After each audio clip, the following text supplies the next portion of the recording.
Ladies and gentlemen, good morning. Welcome to today's program, which is Talent and Leadership Pipeline Management. I am your presenter, Andrew Ondari.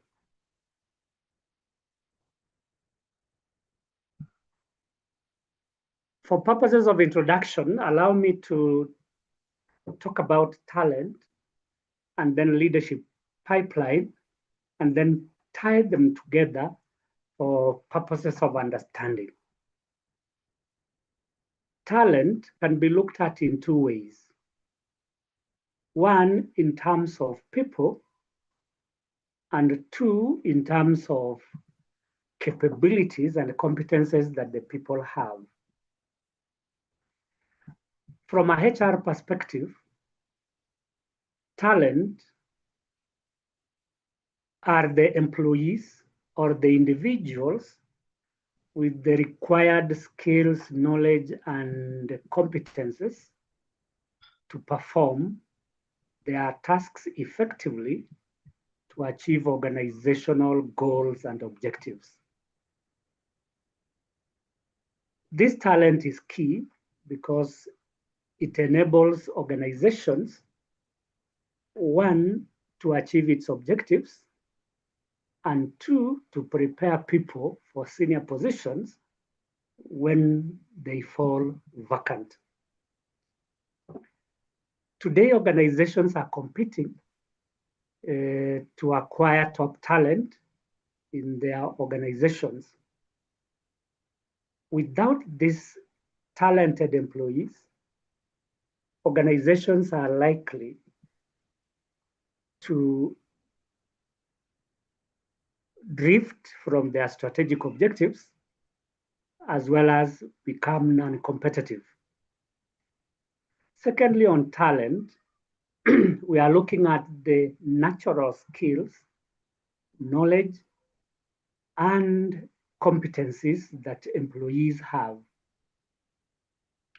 And these are the ones that organizations use for innovation and for performance of assigned roles. And therefore, we cannot talk about talent as individuals alone, but it's a combination of the individuals and the skills and knowledge that they bring on board to assist organizations achieve their objectives. On leadership pipeline, we are looking at a pool of ready employees to take up senior positions. Just like a pipeline, which has a continuous flow of either water or oil, we should have a pool of leaders who are ready at all times to move to higher positions in the organizational structure. And this pipeline should not dry, because as we all know, if we don't have oil or water, which is steadily supplied to us, then we run a crisis. The same is to leadership, that we must have a continuous flow of leaders who are ready now to work senior positions.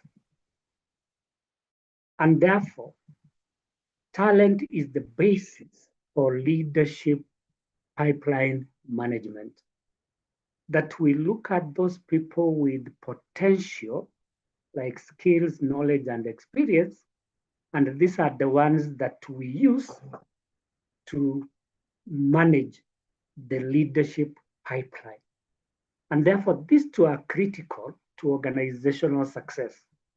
That if you have a dry pipe in terms of talent and leadership, then an organization is likely to fail. And this is the very reason we are here this morning to discuss this key topic on talent and leadership pipeline management. So that one, we are able to achieve our strategic objectives. 2, we are able to grow as organizations. And 3, we are able to compete successfully in the market, not only locally, but also globally. Because we operate in a global market, and therefore our sustainability as organizations heavily depends on the quality of our employees and the leadership development plans.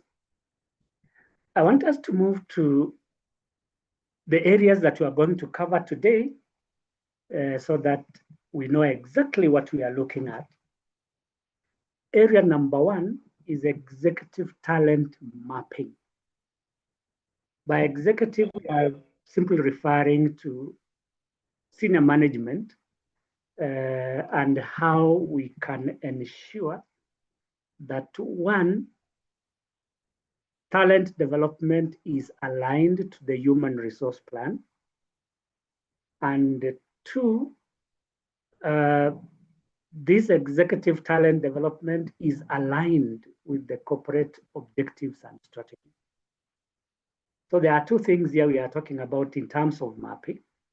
1, workforce plan or a human resource plan, and 2, alignment with corporate strategy and objectives. And therefore, we are going to look at what talent mapping is, what we can do in order to do the mapping, what are the elements of mapping, and what are the purposes of executive mapping. Secondly, we will look at succession frameworks. Succession is derived from the human resource plan that I believe all our organizations have. That in a human resource plan, you look at those people that we have retained having potential for future growth and performance. So we look at those high performers and prepare them for senior positions. So in this succession framework, we are going to look at the methodologies that we are going to use to identify people with potential to occupy those senior positions. Why succession?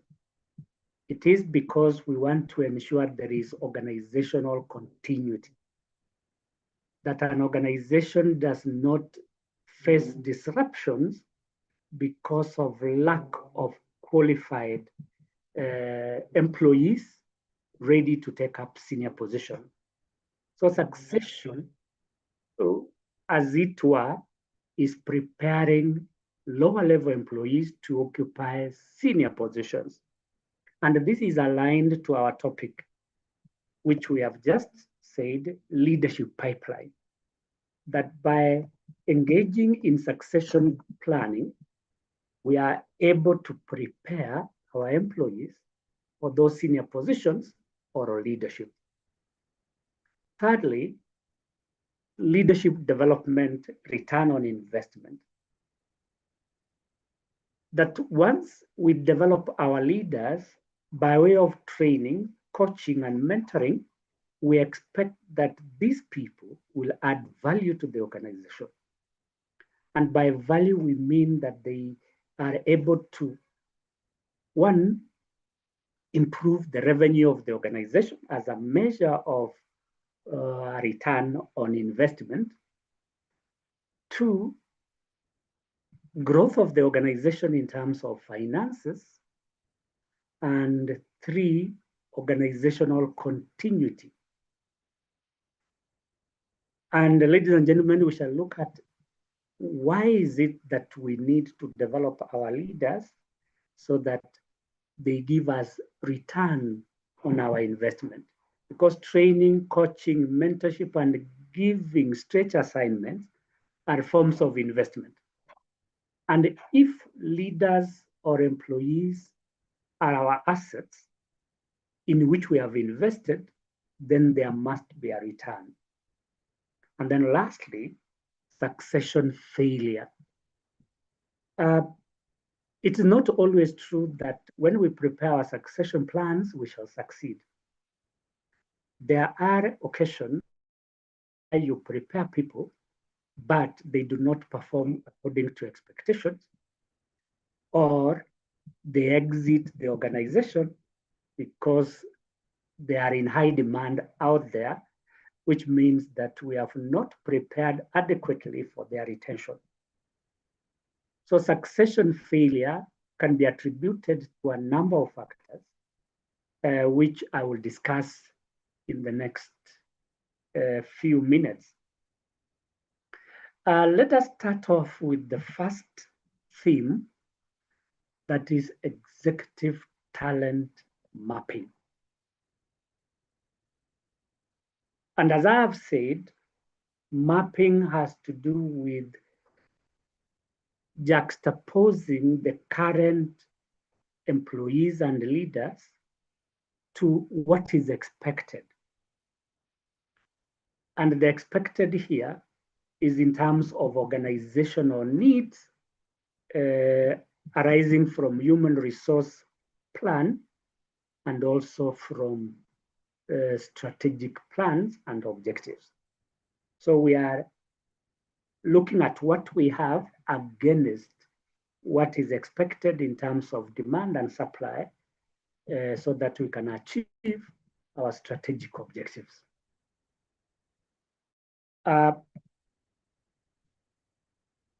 I will start with the concept of talent and then move to leadership pipeline so that we tie them together. I have defined talent as individuals, just like I said in my introduction, who have natural abilities, skills, and competences to enable them to perform their work or jobs effectively. I will address myself to the highlighted keywords for purposes of understanding. Natural abilities. These are innate competences or skills that people have. We can easily say that these are inborn abilities that people have. Some may have talent in singing, others may have talent in sports, others have talent in other areas like academics.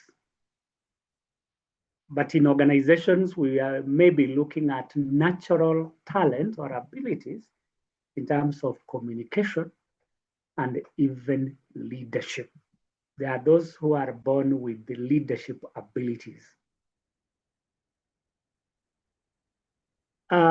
Secondly, when we talk of skills, skills are the competences that people require to perform their jobs effectively. And the skills can be acquired in several or through several ways. One, through training. When you go to a college, a university, or any other institution, you may acquire skills through training. Skills can also be acquired through experience. As they say that experience is the best teacher, what does a teacher do? A teacher equips people with skills and knowledge. So we learn skills from our own personal experience. So these are two ways in which we can acquire skills, those competences or abilities to perform a task. I repeat, one, through training, and two, through experience. That's what we call experiential learning. And then competencies like leadership, communication, behavior, which are used to enable people to work. So talent, as I indicated, refers to the individuals that we have together with their skills, knowledge, and competencies. And these are the ones that we use to consider people for promotion in addition to their performance. This is what makes people have potential for promotion. And now that we are talking about leadership, we promote people to leadership positions because they have these either natural abilities, skills, and competences. Still on the concept of talent, we are looking at performance potential. That this is the capacity of employees to perform highly and deliver results. Again, speaking of capacity, this is the ability of people. So talent can refer to ability to perform or potential to perform. And as I will discuss, there are those indicators of high performance employees who could be ready for promotion into leadership positions. And then performance is doing the job that is expected of an individual and producing outcomes. And these are the results we are talking about.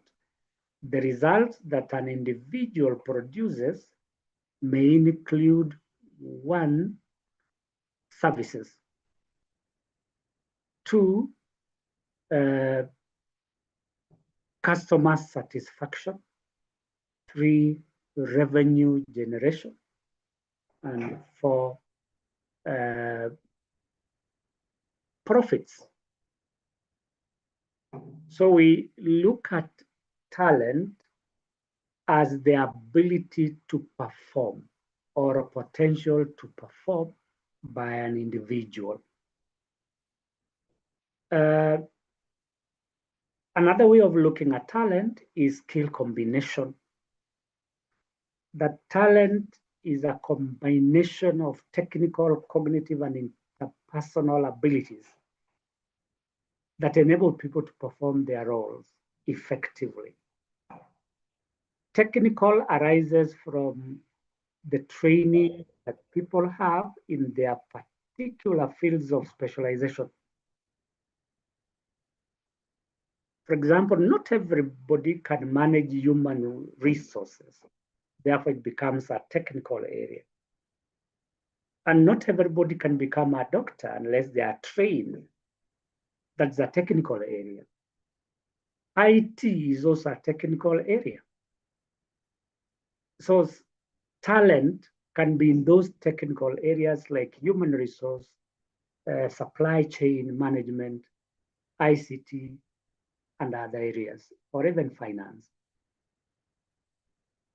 Then cognitive, the ability to think logically, identify relationships between different variables, and also ability to make decisions which are logical and critical.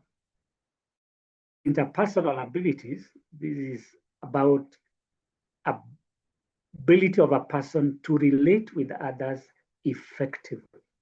Interpersonal ability to relate with others. So this is what people should have as talent, either technical, cognitive, or interpersonal abilities. And I can expand this to include leadership talent. Apart from technical, cognitive, and interpersonal, we can have leadership. That not everybody is a leader.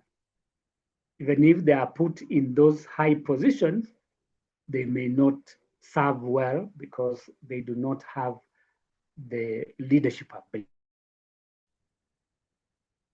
And then another aspect related to talent, value contribution.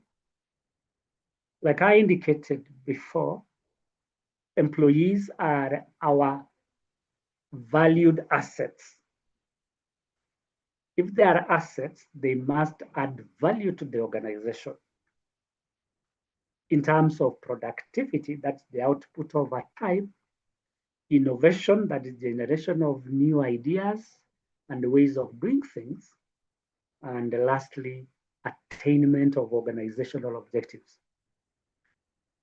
That talented those that are productive, innovative, and help organizations to achieve objectives.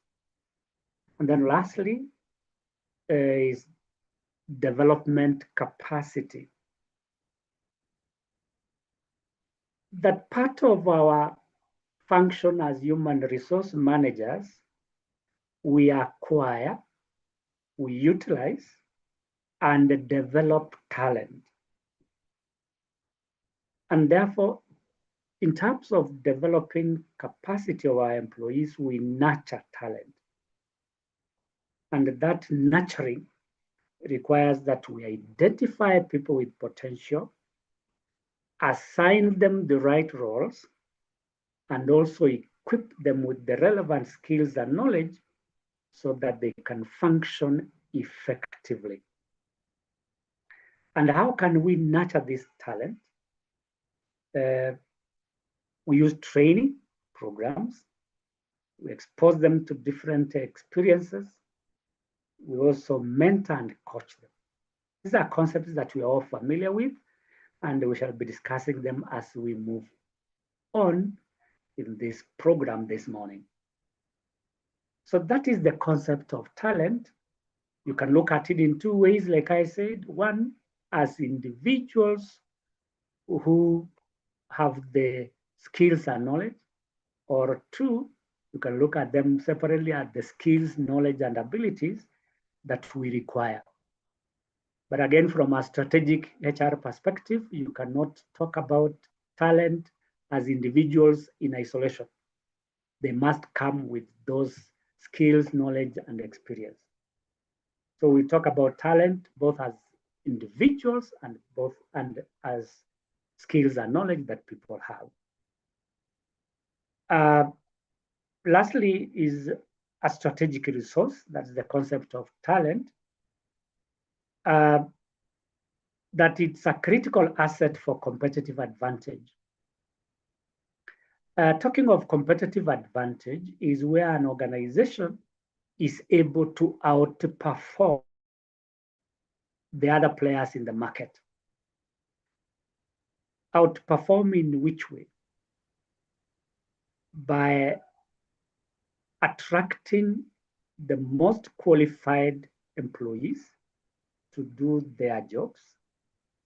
Two, serve customers efficiently and effectively. And three, achieve organizational objectives and strategies. In terms of talent, we can only boast of a competitive advantage if our employees' skills, knowledge, and experiences are not imitable, meaning that they cannot be copied by other organizations. Unlike technology or other physical resources that can be imitated, employees cannot be imitated, meaning that they have rare skills, rare knowledge, and rare capabilities. And an employee can only work in one organization at the same time to deliver this. And these are the employees we target for retention, so that we achieve that competitive advantage. So we must nurture that talent so that we remain competitive in our market.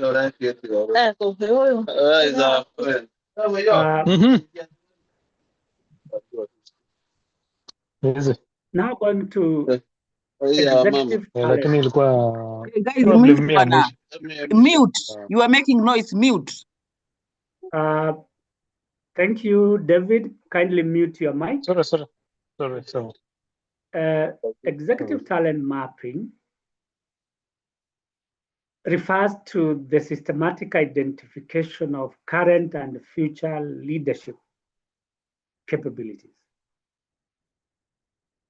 if that is our definition of talent mapping, then we are saying that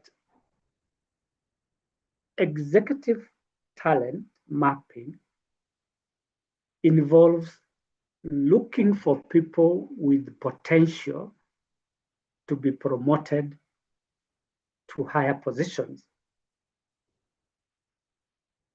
And we map against what we have mentioned as against human resource plan. And in this human resource plan, we are looking at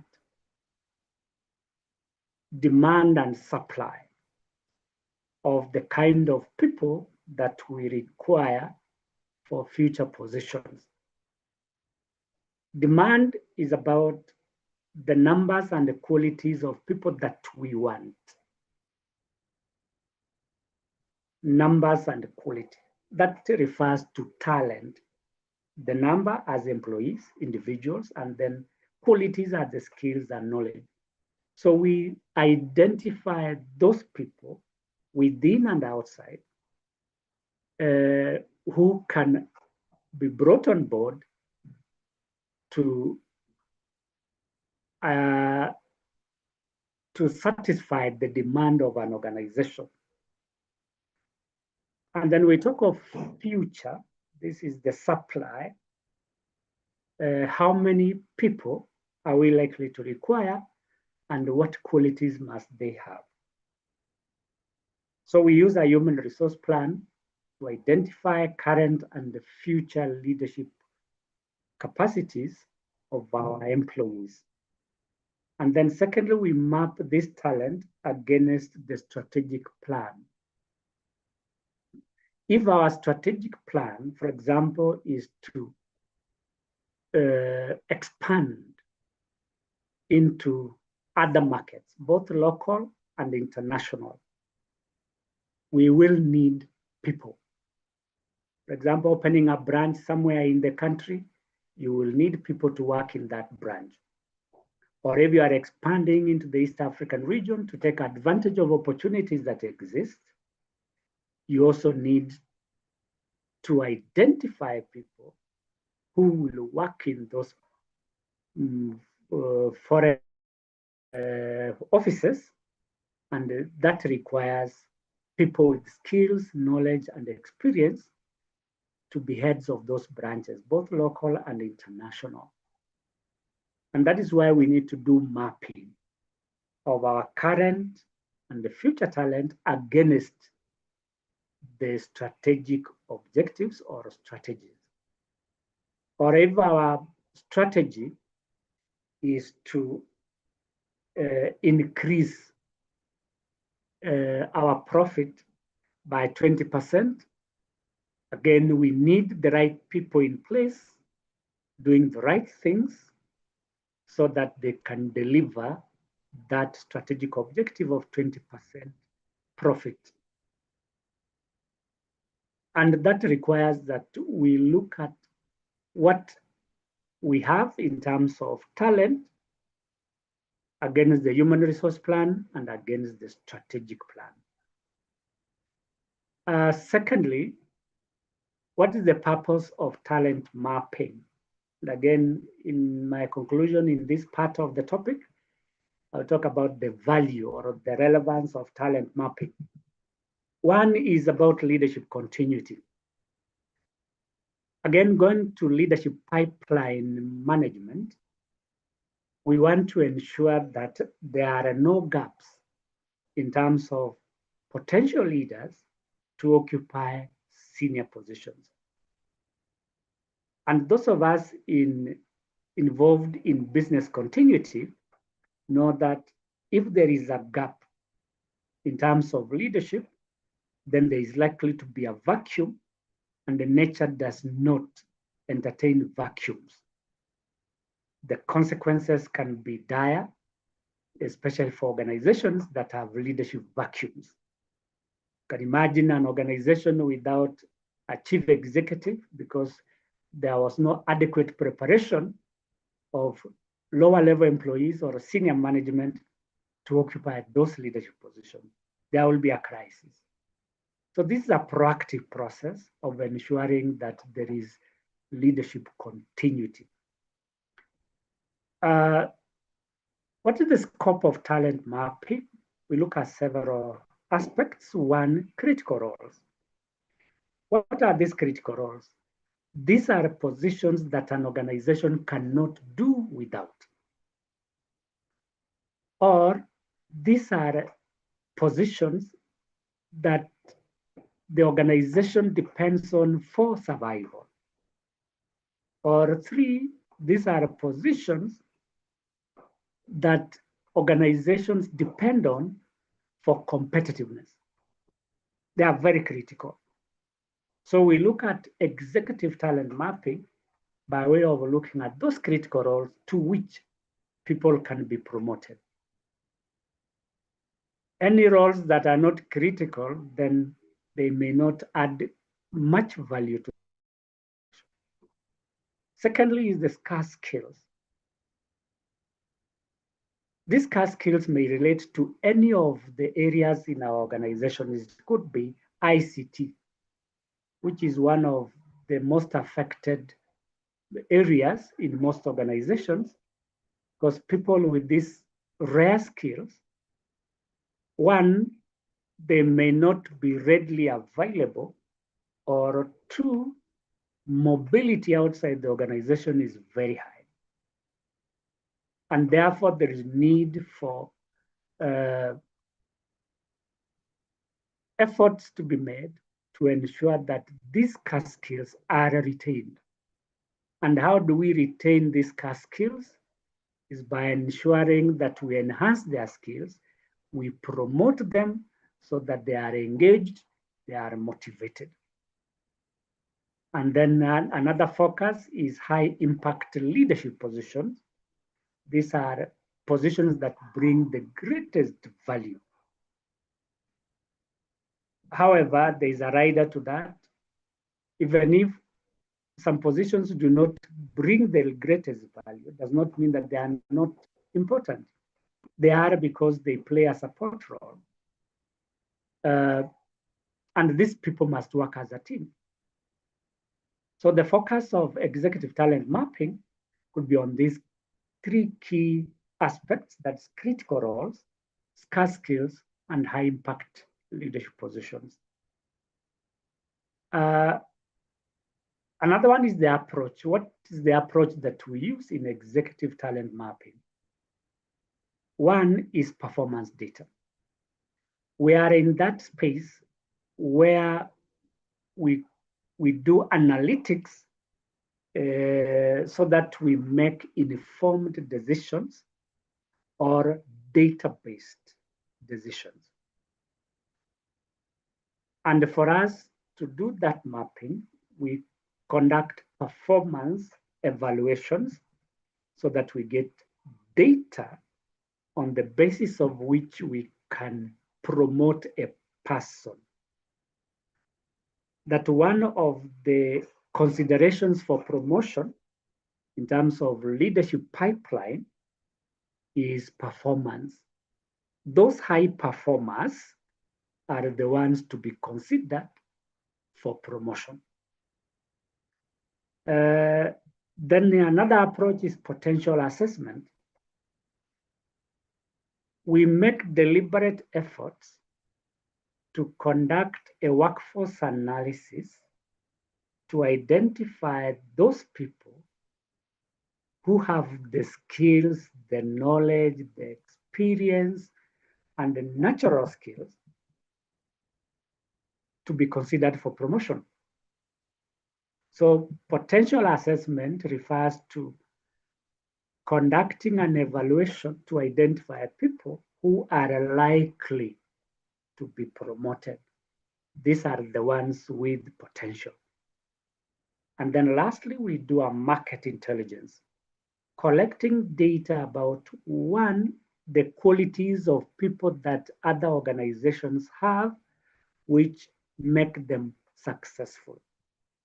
Or two, the market trends in terms of the skill requirements. For example, today, in the AI space, we need people who have skills and experience in the utilization of AI. That is a trend. And therefore, when we are hiring people, we are promoting people, we are looking at the trends in the market so that we remain competitive. And then second last is decision support, that in talent mapping, we are able to make informed decisions in terms of succession. Succession, as I indicated a little earlier, is about preparing people for future senior positions. When people exit the organization through either natural attrition or any other involuntary exits, we need potential candidates to replace them. And we can only replace them if we have data that can support their promotion. Talent mapping also helps us in recruitment and selection, where recruitment is attracting employees to the organization, and selection is choosing the most qualified. And talking of talent mapping, we look at the people with the skills and knowledge who can be selected during this recruitment and selection process. And then lastly is leadership investment. Investment has to do with spending financial and human resources to improve the skills and the knowledge of those potential leaders. We can train them as an investment. We can mentor them as an investment. We can coach them as an investment. And we can also give them stretch assignments. And therefore, talent mapping helps us to identify gaps so that we can invest in those leaders with potential. Because we don't want to invest without gaps. There must be a gap, and that is why we are investing. Or if there is no gap, we want to remain on top of our game so that we are always ahead of the competition. Then lastly, what's the outcome of strong leadership pipeline? Where we say that leadership pipeline is the pool of potential leaders who are ready to take up positions at higher levels. And this pipeline must be continuous. So by doing talent mapping, we ensure that there is a continuous flow of leaders or a continuous pool of leaders who can take up senior positions.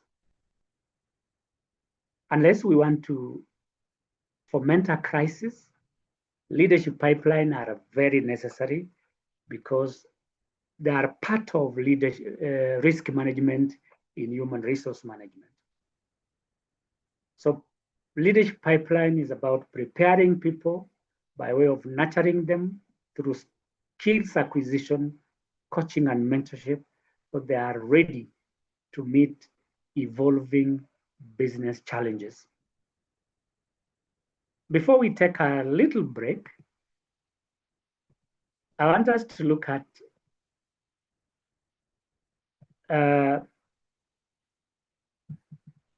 why talent and leadership management has emerged to be a critical aspect in the life of a human resource manager.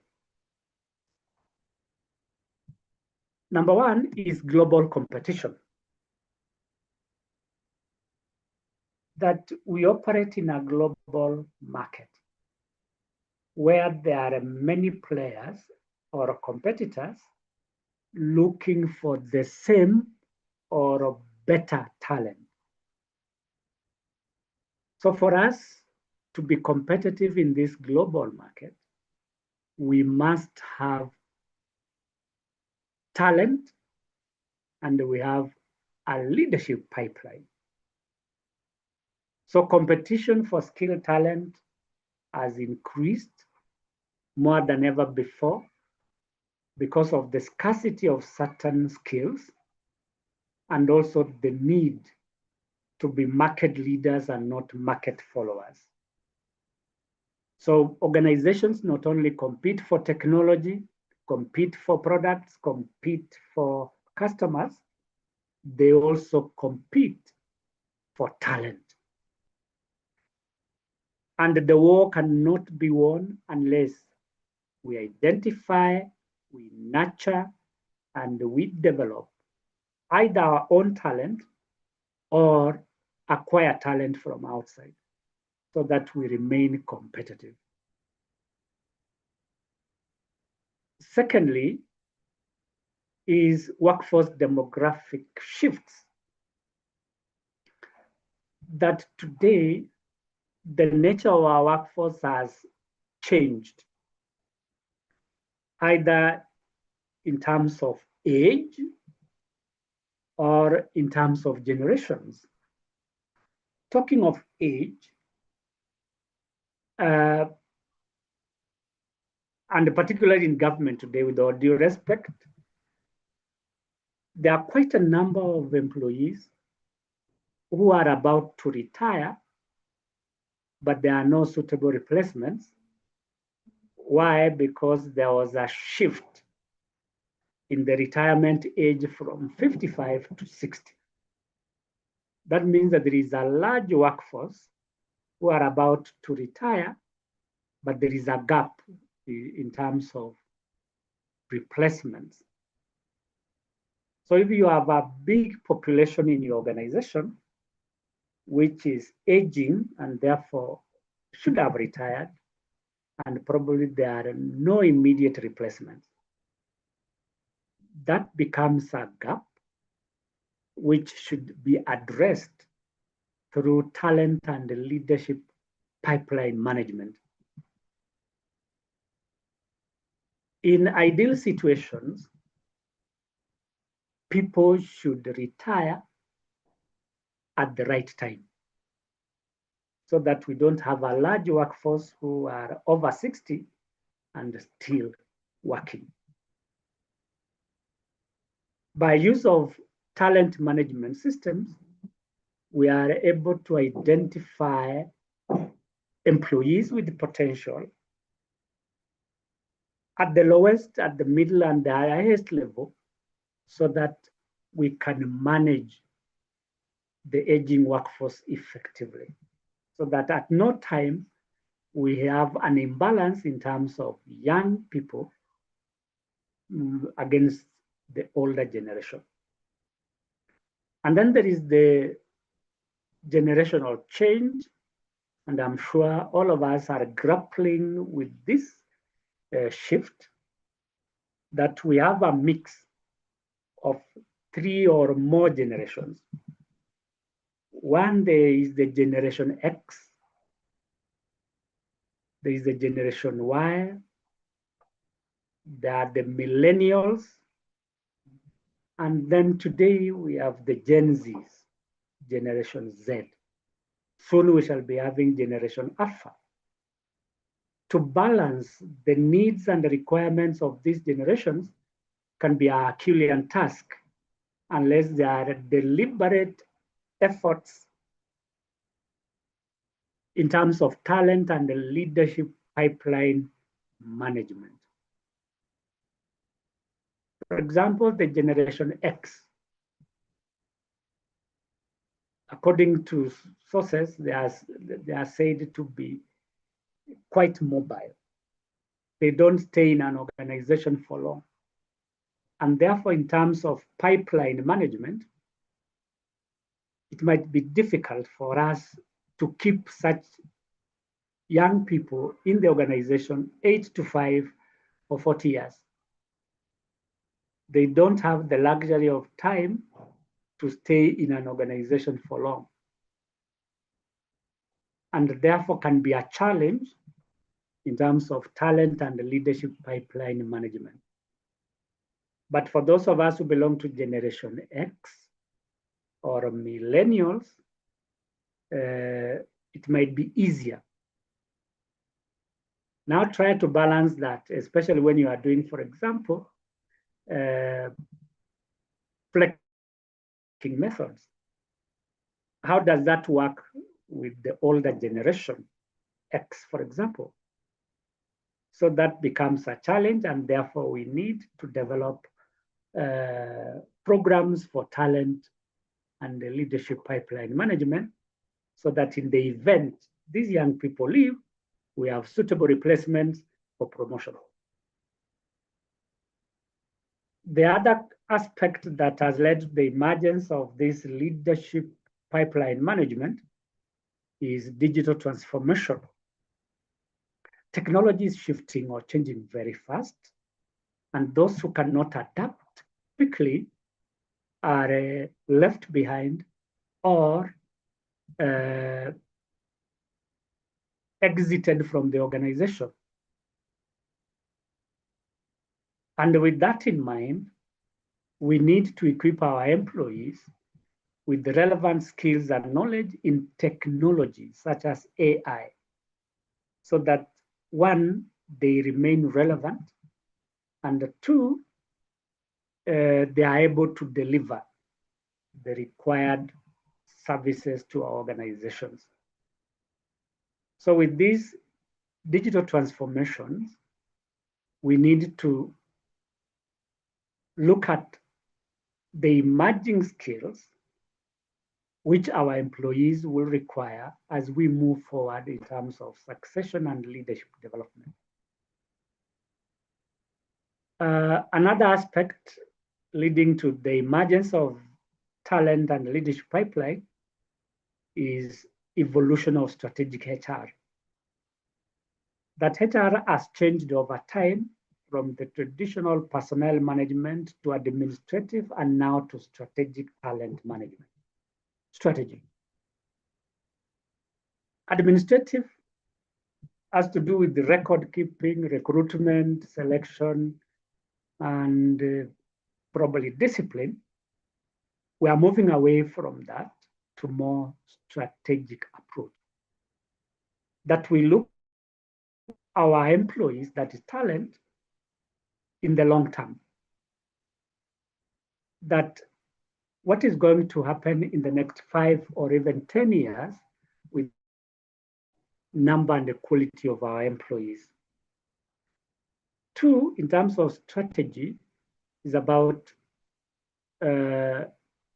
alignment with corporate objectives.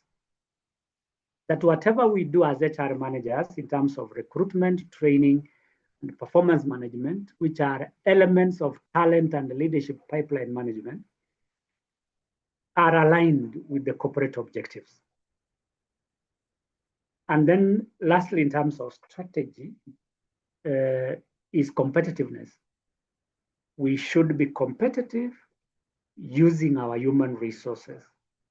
And we can only be competitive if we develop talent and leadership. Another factor is skill shortage, that not all organizations have all the skills and knowledge they require. Some have gaps in their critical leadership positions, and that is why they are not able to hire from within. So they go out into the job market to acquire people from there. That does not mean that organizations are not prepared. But again, policy and government regulations also require that at certain levels, we bring people from outside, especially management level 4 in government institutions. We open them for competitive recruitment. But we should not lose sight of the lower level employees who need promotion, and therefore we should engage in talent and leadership pipeline management where we are nurturing lower level employees to be promoted to senior executives. And then lastly is business continuity, that the demands of an organization's change. And those demands can only be bridged through acquisition or development of quality talent and leadership. Otherwise, if we do not have the requisite number and the quality of people, there will be interruptions. And interruptions lead to vacuums or delays in service delivery or failure to achieve corporate objectives and strategy. And therefore, the need to think about and focus on talent and the leadership pipeline management so that one, we are able to achieve our strategic objectives. Two, we are able to grow. And three, we are able to compete in the market. Before I proceed, I would like to invite any one of us with a question or a comment to make so that we can make progress. The floor is ours. Anybody with a question or a comment, please go ahead.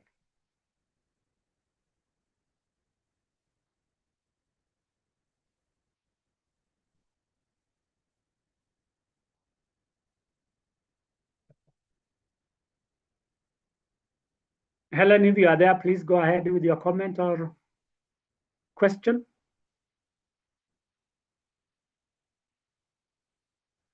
All right, David Kirui.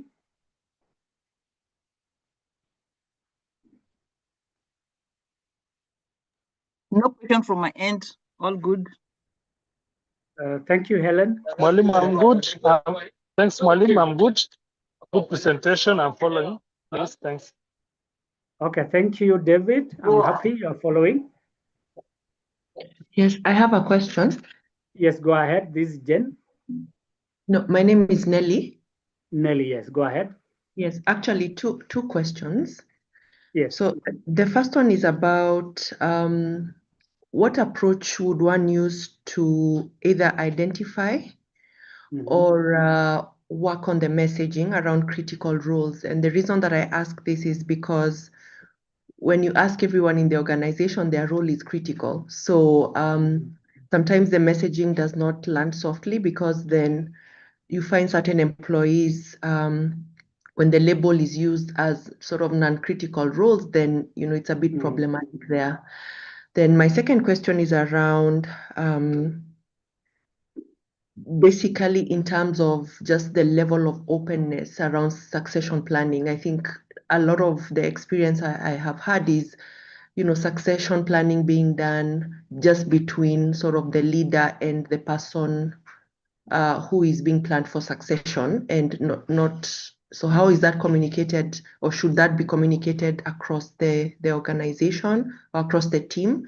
Yeah, because my experience is that a lot of this is sort of done in secret, so it does not appear or it's not visible that it's necessarily objective, and basically all the good things that you've mentioned around, it's not systematic, it's not objective, and it's not data-based. So those are my two questions for now. Thank you.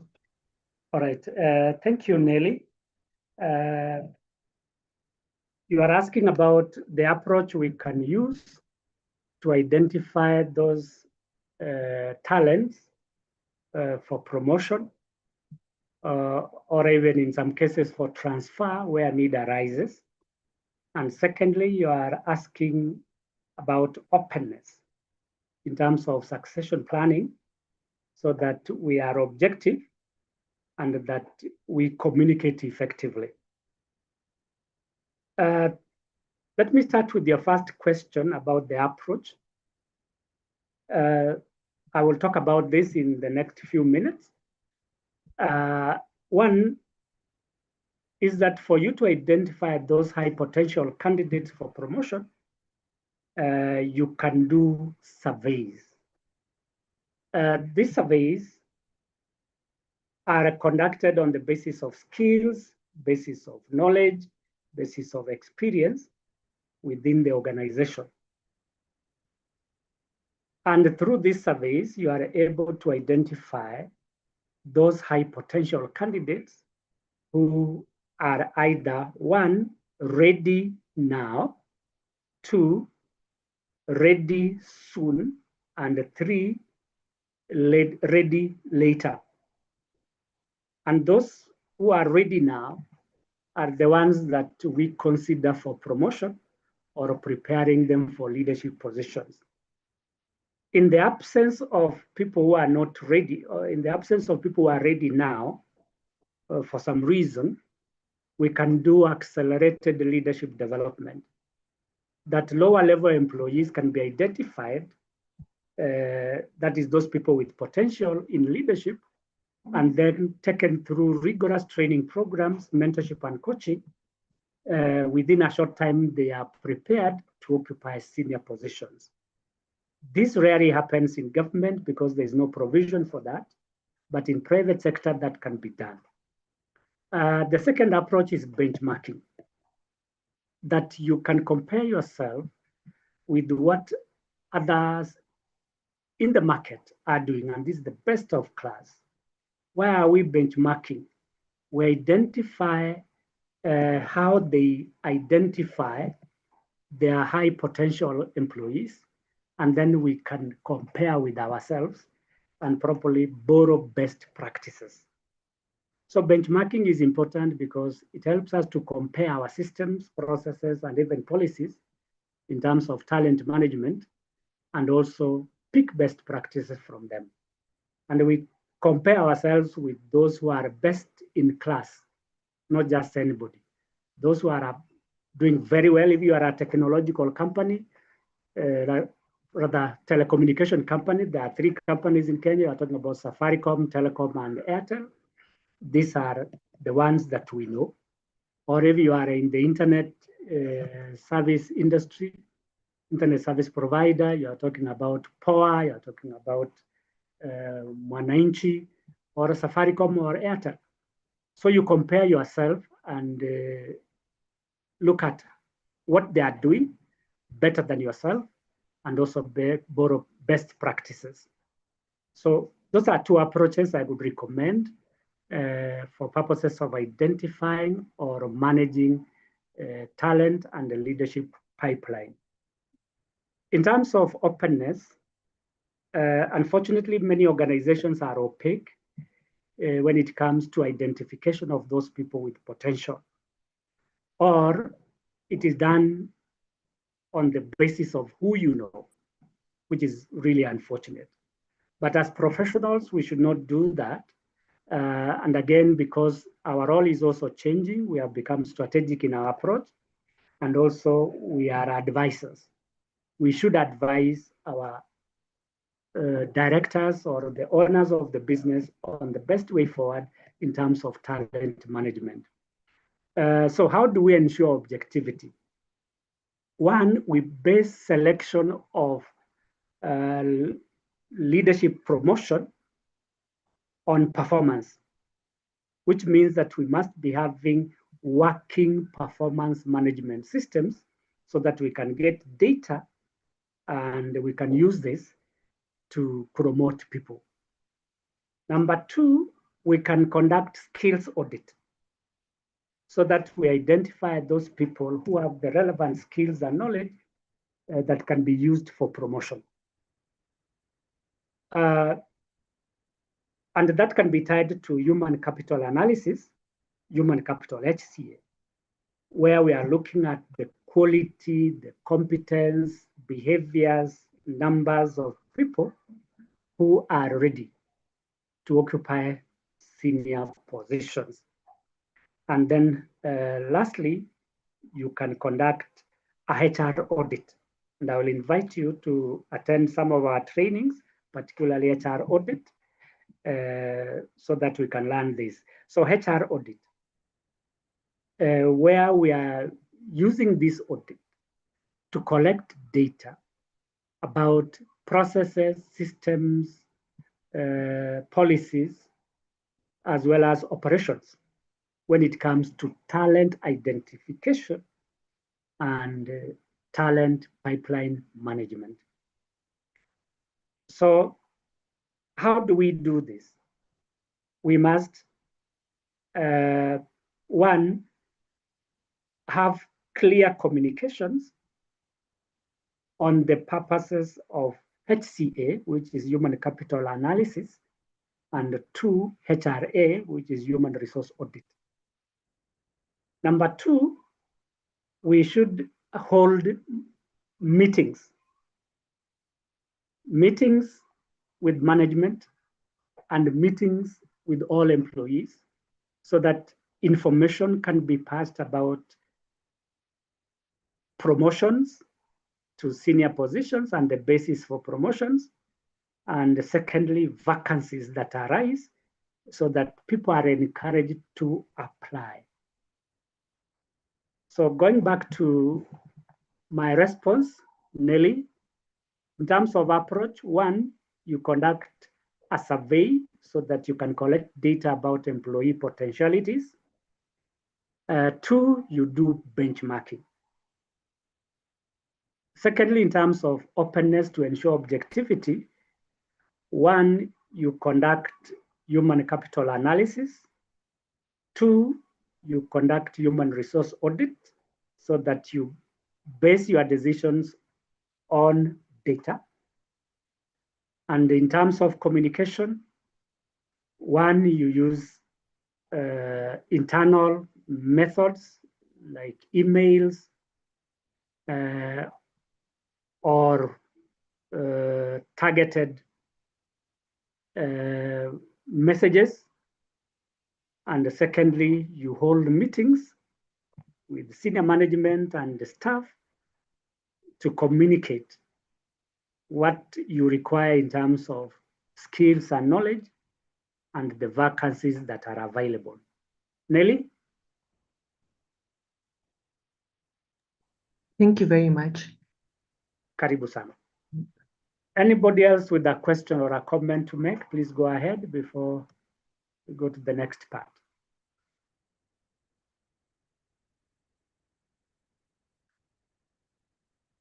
Doreen, if you are there, please go ahead.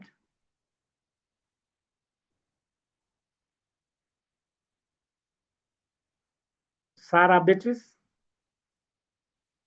I don't have a Yes, question. Doreen. Doreen, thank you. Mary Mudoni? No question, thank you. Thank you very much, Mudoni. And on that note, we move to the next part, and that is objectives of talent mapping. One, by doing this mapping, we are able to detect key employees. And who are these key employees? These are people who bring the highest or greatest value to the organization, meaning that they help the HR department or the organization in general to achieve their objectives. So when you identify those critical skills, knowledge, and experience, we are able to identify those key employees. And what do we do with these key employees? One, we reward them for work done. Two, we invest in them further through training, coaching, and mentorship. And three, we retain them. If need be, some of the retention strategies could be promotion to senior positions, salary increments, and other benefits that can make them happy or satisfied. Otherwise,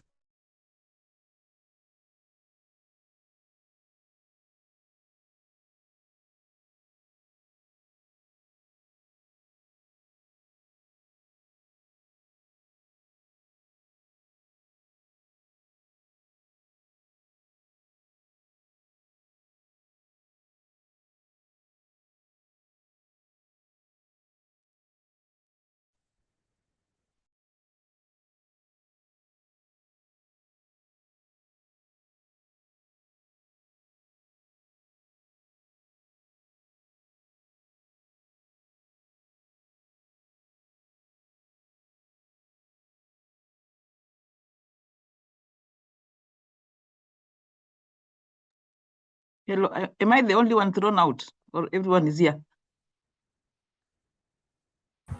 We are here. Out. I think it is the person, The, the presenter has been thrown out.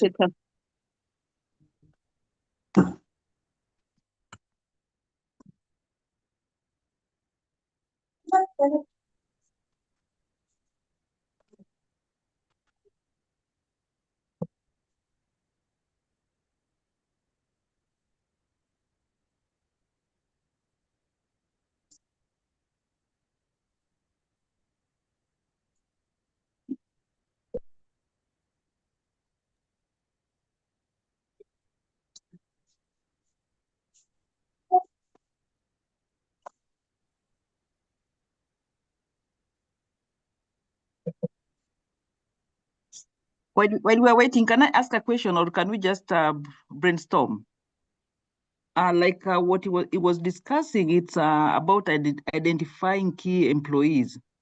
Yeah, by rewarding them, things like promotion and salary increment. Does it work in your organization?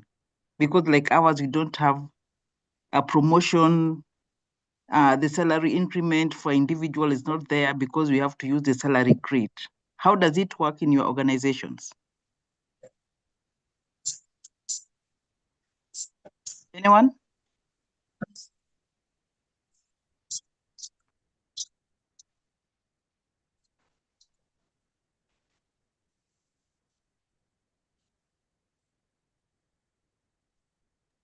Hello.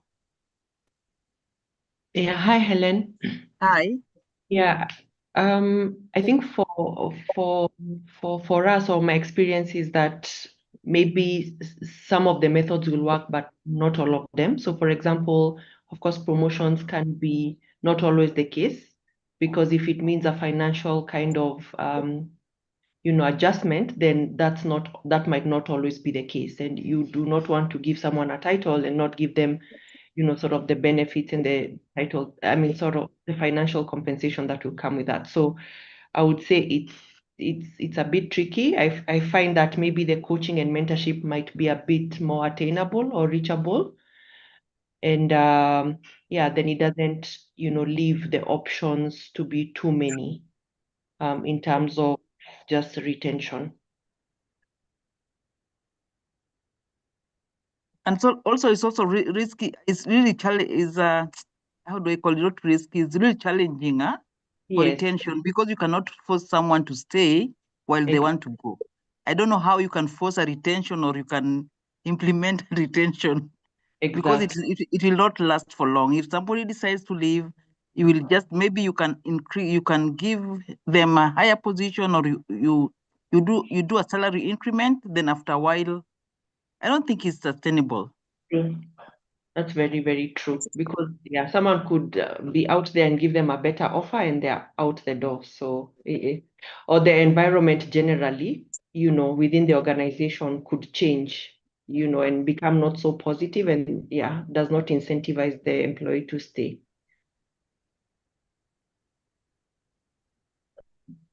But how do you do how do you do my retention in your organization? Oh, sorry, he's back. Okay. Sorry, ladies and gentlemen, I lost network from my end. We will continue. So as I was saying, that there are quite a number of objectives for talent mapping. And one was to detect key employees, those with high potential, so that one, we can promote them. Two, we can retain them. And three, we can invest in them. Secondly, talent mapping helps to support succession planning. Like I indicated earlier, succession planning is about preparing people for future leadership positions so that they are ready. So how do we prepare them? One, through skills development, and two, exposing them to different environments so that they can also be effective leaders. This is on the understanding that succession is based on skill, knowledge, and experience, and that's why we do this talent mapping. Thirdly is to close skill gaps. As I said, not all organizations have all the skills they require for their performance. And for that reason, we do a talent map to identify those gaps so that in future, we are prepared to have those people and skills and knowledge. Enhanced workforce planning. As it were, workforce planning has to do with projecting into the future in terms of demand and supply and bridging the gaps. When you compare between demand and supply, you are likely to get either shortage or a surplus or equilibrium or enough. Where you have a shortage, you hire. And when you are hiring, you are thinking about the people with potential in terms of skills, knowledge, and experience. Where there is a surplus, you downsize, reducing the people so that you reduce your staffing costs. And again, we should be careful when we are downsizing so that we do not let go those people with high potential. So we should retain those people as much as we are reducing cost. And where we have equilibrium, which means that we have enough, these are the ones to retain. And there are many retention strategies, including training, promotion, and also rewarding or compensating them better. And again, this goes back to talent mapping so that we know which skills we are lacking or which skills we need in order for us to achieve our objectives. And again, talking of workforce planning, when you identify those gaps, where you have equilibrium, there are several strategies you can engage in. One, retention. Those that you retain need to grow professionally, so you train them. Those that you train need to occupy senior positions. What do? You do a succession plan. And those people who need to grow professionally, you prepare a career plan.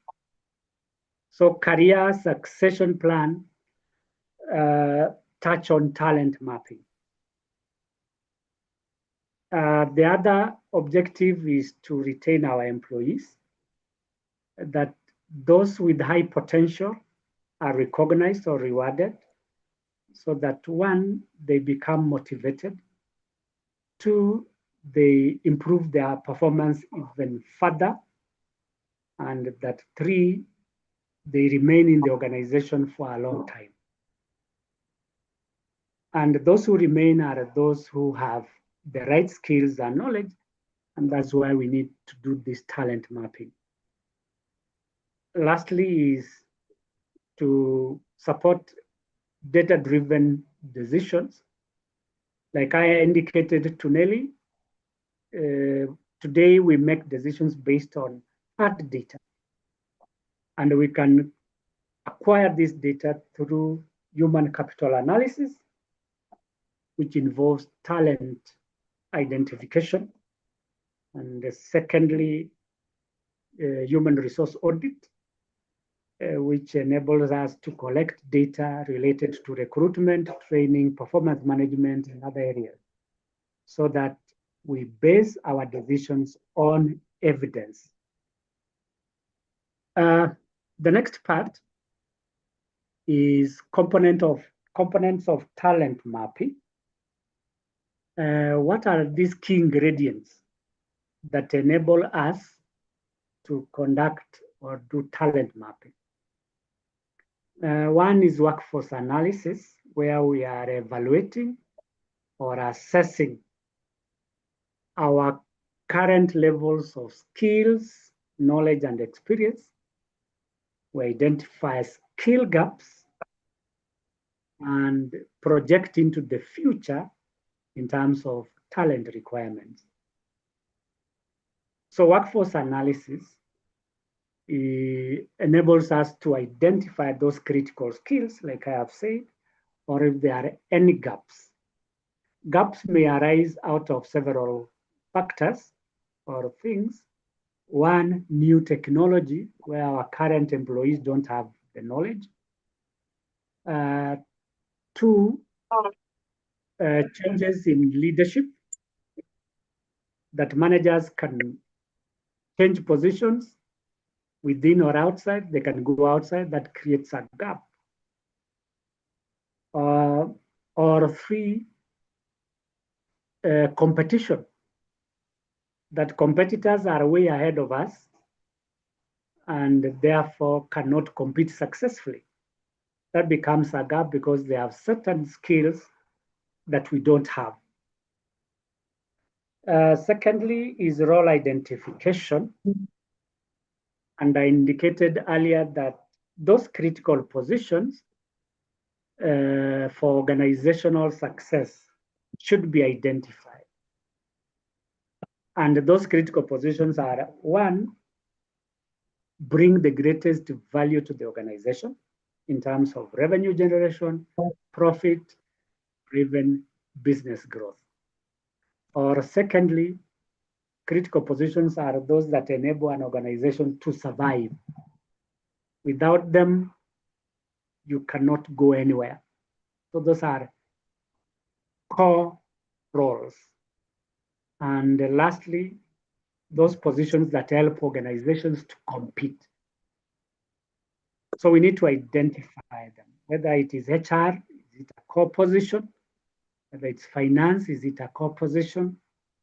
IT, is it a core position? If it's not, then we can easily outsource them. Then competency mapping.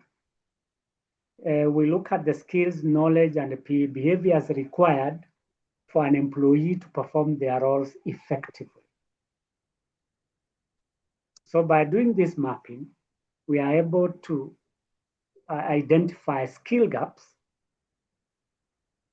or misalignment in terms of skills so that we realign employees with the relevant positions, either by way of redeployment or retooling, that is reskilling, so that people acquire the relevant skills.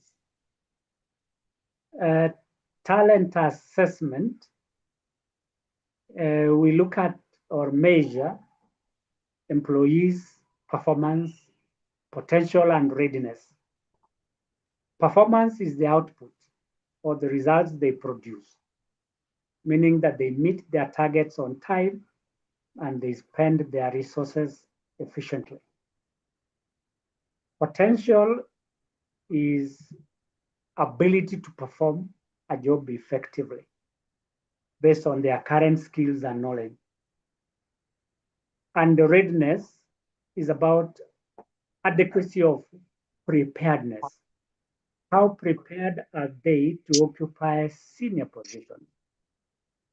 If I may repeat what we said earlier, a person can be ready now, meaning that they have all that it takes to perform roles in a senior position. Two, there are those who may be ready soon. These are people who have certain skills and knowledge, but do not reach the threshold or standard required. And the three, there are those who are ready later, that they may not have most of the skills and knowledge required, and therefore it will take them time for them to reach that standard. So those who have the highest potential and ready are the ones to be considered for promotion, so that we have that leadership pipeline which is continuous. The other component is succession planning. which is derived from our human resource plan. And the succession planning is considered where there is a possibility of people leaving the organization either voluntarily or involuntarily. And these are unavoidable. People move within or outside, and we should be prepared. So how do we prepare ourselves? We prepare a succession plan where we identify people with potential to take over from those who leave the organization. And then lastly is talent development, that in talent mapping, we need to identify those skill gaps where training, coaching, and mentorship opportunities may be pursued so that we build future leadership capacity. What are the tools and methods for talent mapping? One is performance appraisals, which we conduct either quarterly, biannually, or annually to identify people who perform well. Because why? Performance is a key consideration in promotion in line with the leadership pipeline management. We can also conduct psychometric assessments in terms of personality, which are individual attributes can affect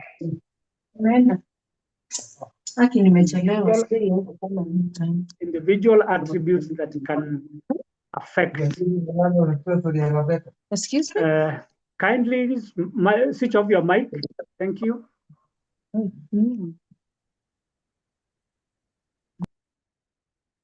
Thank you, Irene. Personality here relates to the individual characteristics that affect their performance. For introversion or extroversion. Extroverts are quiet people, either by nature or by choice. Introverts are quiet people who enjoy their own company. And when you are considering these people for promotion, you look at their personality traits. There are other traits like agreeableness.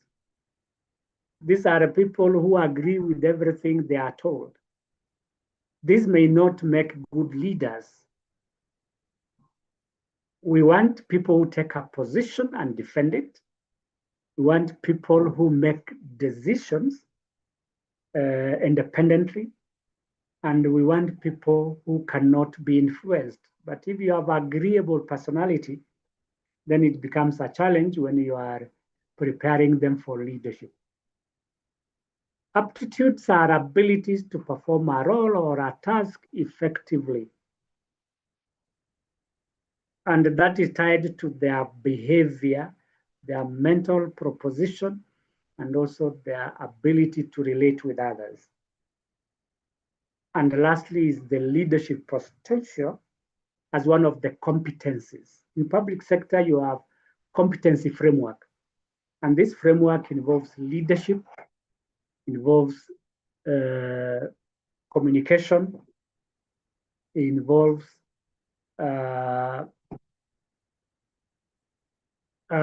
behavior, among others. Behavioral competencies, leadership competencies, and leadership competencies. These are key when you are assessing employees' potential in terms of talent. Thirdly, which is a common method used in performance management, is 360-degree feedback, where we gather feedback from different sources. As I've indicated there, it's peers, supervisors, subordinates, customers, and any other stakeholder. Why 360?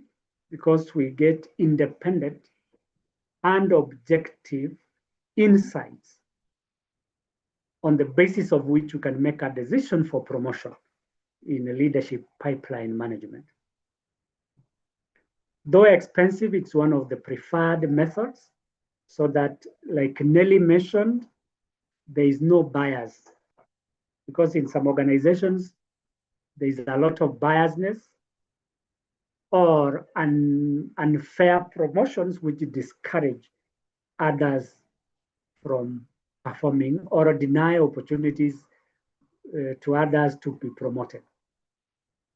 And then I mentioned again, talent management systems, which could be softwares or systems to track, analyze, and manage workforce data. What are the examples of this? One example is ATS.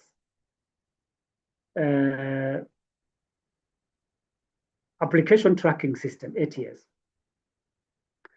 That will enable us to identify those people with high potential, because through this system, which can have AI embedded in it, to identify people with the right mix of skills and knowledge. Another talent management system could be LMS, learning management system, where employees can be required to learn on their own. We can measure what they have covered, and we can track their output after training. And that becomes a critical tool that we can use too for talent management rather. Then benchmarking analysis, where we are comparing ourselves with others in the industry.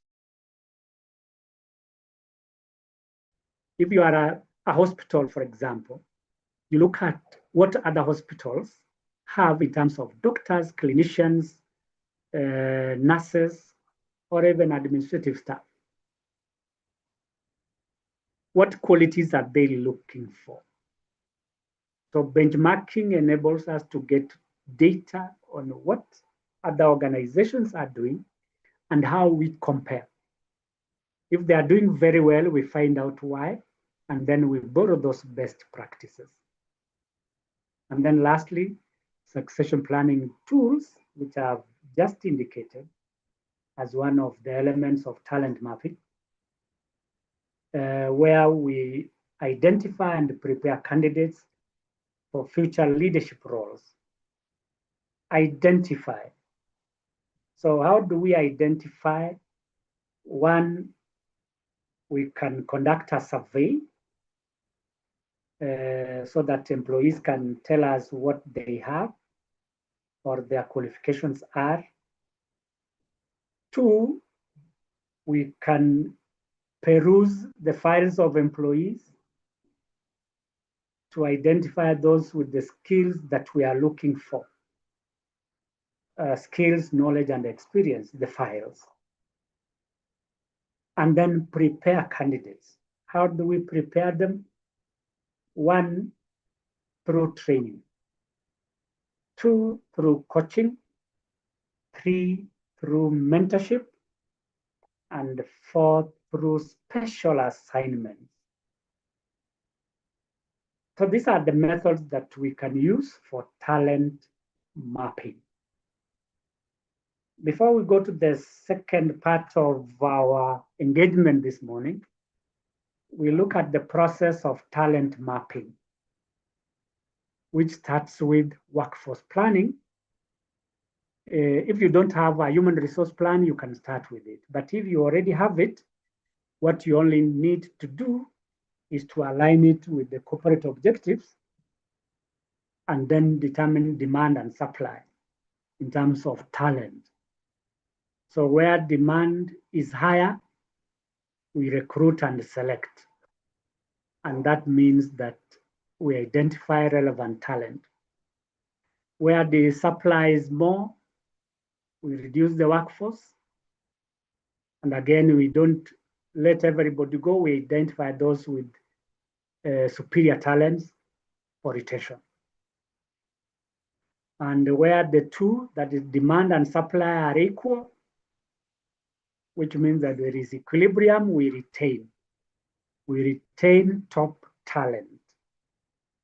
So the first point of call is the human resource plan to identify what positions are likely to be vacant, what new skills will be required in future. Secondly, we do a role analysis. And I said earlier, we identify those key positions that bring the greatest value. And we don't stop there. We look at the required skills. Yes, the positions can be key, but the employees have the requisite skills. So the employees must have the skills to perform their roles in those positions. Otherwise, without these skills, people occupying the wrong positions, that is what you call role incongruence. Role incongruence, where square pegs are placed in round holes. That can be a disaster, and that's not strategic. Competency mapping, and again, I said earlier, we identify skills, knowledge, and behaviors that are needed for success. Skills in HR, skills in finance, skills in ICT. And then knowledge, that is confident understanding of their roles. Knowledge, confident understanding. Skills are the technical competencies to perform. And then the behaviors. What are these behaviors? I can mention two. One, teamwork. And two, commitment. And these are the behaviors we are looking for when we consider people for promotion. Another step is talent assessment after competency mapping. Talent assessment, where we evaluate the performance of employees in terms of output, potential, and readiness, which I mentioned earlier. Gap analysis, that is the difference between the current and the future requirements. And this is derived from the workforce plan. Current is what we have in terms of numbers and quality. Future is what we are likely to require. And how do we know about the future? We conduct what you may call future analytics, where you are looking at potential changes in the future in terms of human resources and take measures today. That becomes a proactive approach to talent mapping. And then lastly, development planning, where there are gaps in terms of skills and knowledge, you train. And where there are opportunities for growth, you promote. So in that way, you will have done your talent mapping. What are the areas in which we apply talent mapping? Succession planning, where we prepare lower level employees for senior positions. Recruitment strategy, where we identify critical talents that we can bring on board. 3, leadership development, where we identify gaps and identify people who can fill those gaps. Workforce planning, where we are looking at the needs of the organization in terms of staffing levels, that's the number and the quality, so that we can prepare ourselves for the future. Another application is performance management. That talent mapping helps us to evaluate the performance of employees. How is that? That we have set our targets and we expect these employees to achieve them. So the question we have to ask ourselves, do they have what is required to achieve those targets? If not, then we train them so that they can perform better. Or still, after performance review, we identify gaps in terms of targets, skills, and knowledge, which may have affected their performance, and then put in place programs for improvement. Lastly is organizational growth, that an organization can grow in 3 ways. One, in terms of market. You can expand into a foreign market or a local market. 2, in terms of products. And 3, in terms of finances.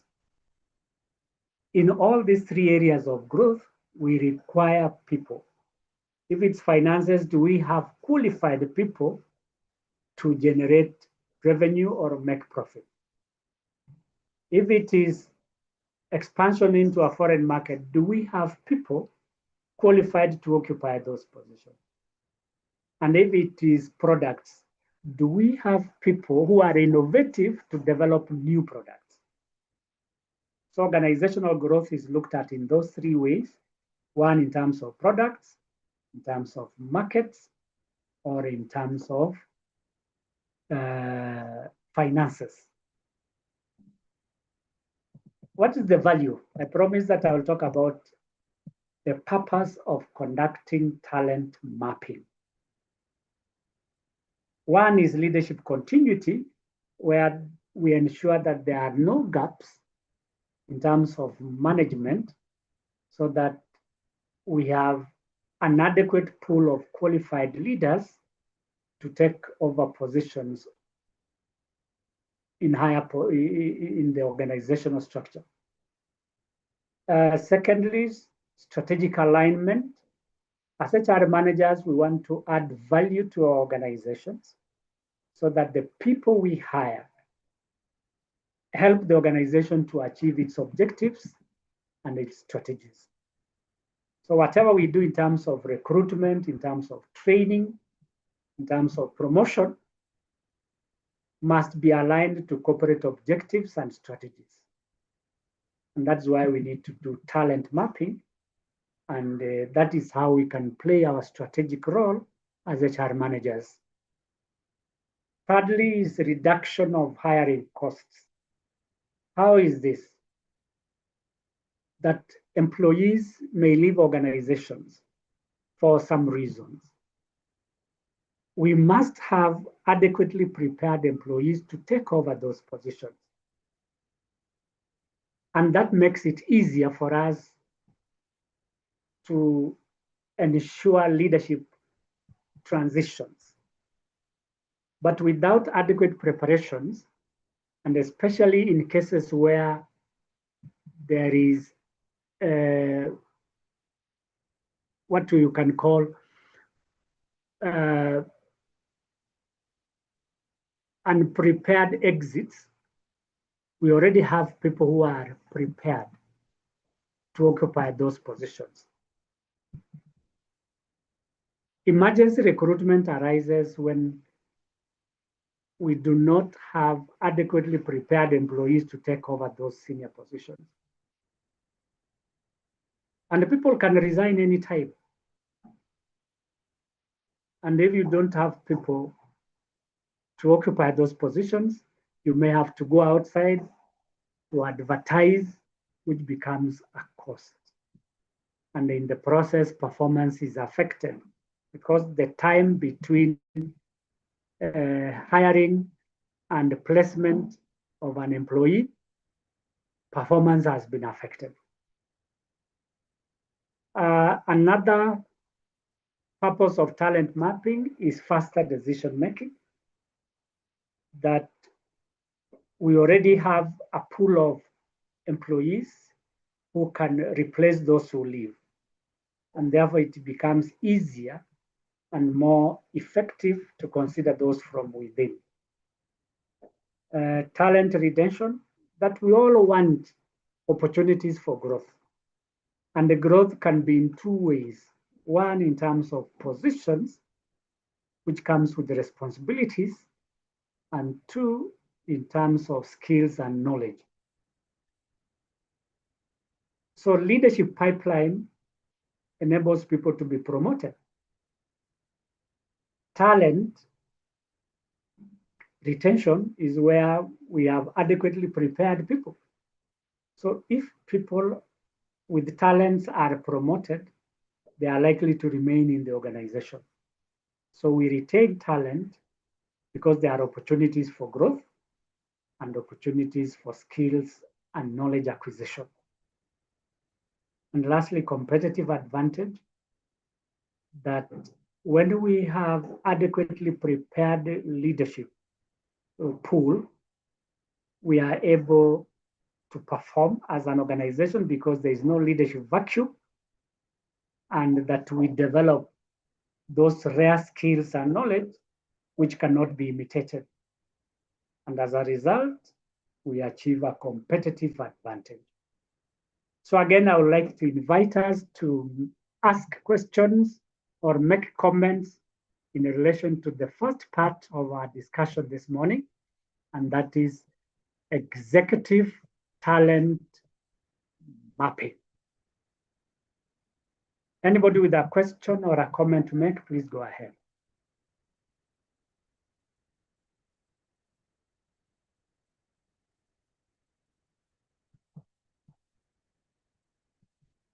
Charity, if you are there, please ask your question or make a comment.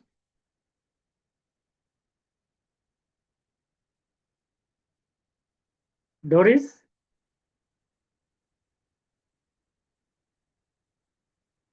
Sylvia?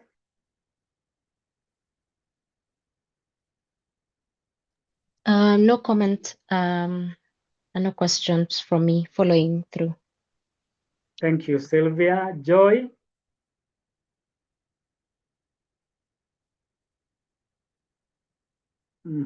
Ahmed, if you are there. And lastly, Fiona. Okay. Let us move to the second part of this program, and that is succession frameworks. The joy of this part is that we have already looked at succession, where we are preparing lower level employees to occupy senior positions. And that is in line with our topic of discussion, that is talent and the leadership pipeline management. So the question now we are trying to answer is how. So the how provides the mechanisms for succession planning. What are these systems, processes, and procedures that can enable organizations to prepare employees for succession? And I have given a definition of the concept of succession frameworks.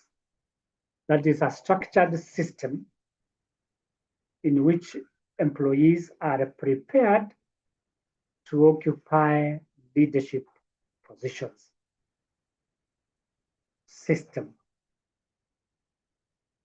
A system refers to interrelated parts which work together in harmony to achieve a common or set objective.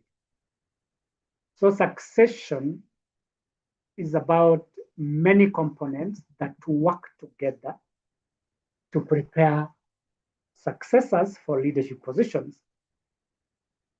So when you talk of systems, it could be one, training and development as part of succession. Two, recruitment and selection as part of succession. Three, performance management as part of succession. And four, competency mapping as part of succession. All these work together and they form a system. What is the goal of these succession frameworks, which I will talk about in the next few minutes, is to maintain stability. that we have people adequately prepared to occupy higher level positions. That in the event there are gaps, that causes instability. Instability in terms of decision making, instability in terms of future direction of the organization, instability in terms of performance. So who are the drivers of performance, success, and a continuous service delivery? It is the management or leadership of the organization. And if there are no adequate successors, there will be interruptions. And those interruptions presuppose instability.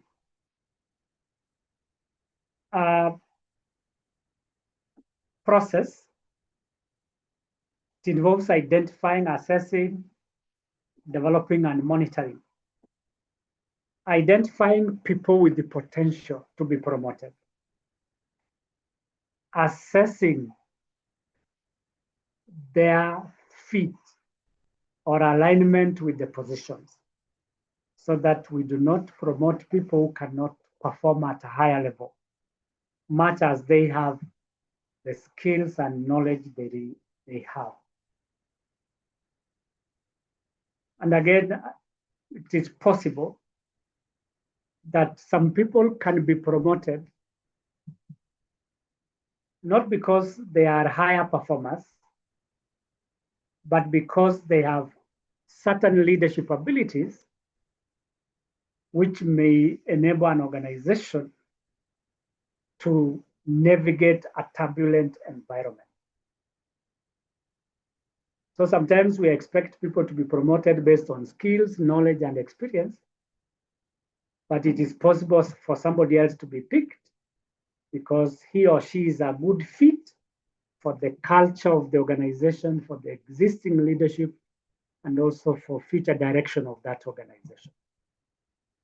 So there is need for assessment.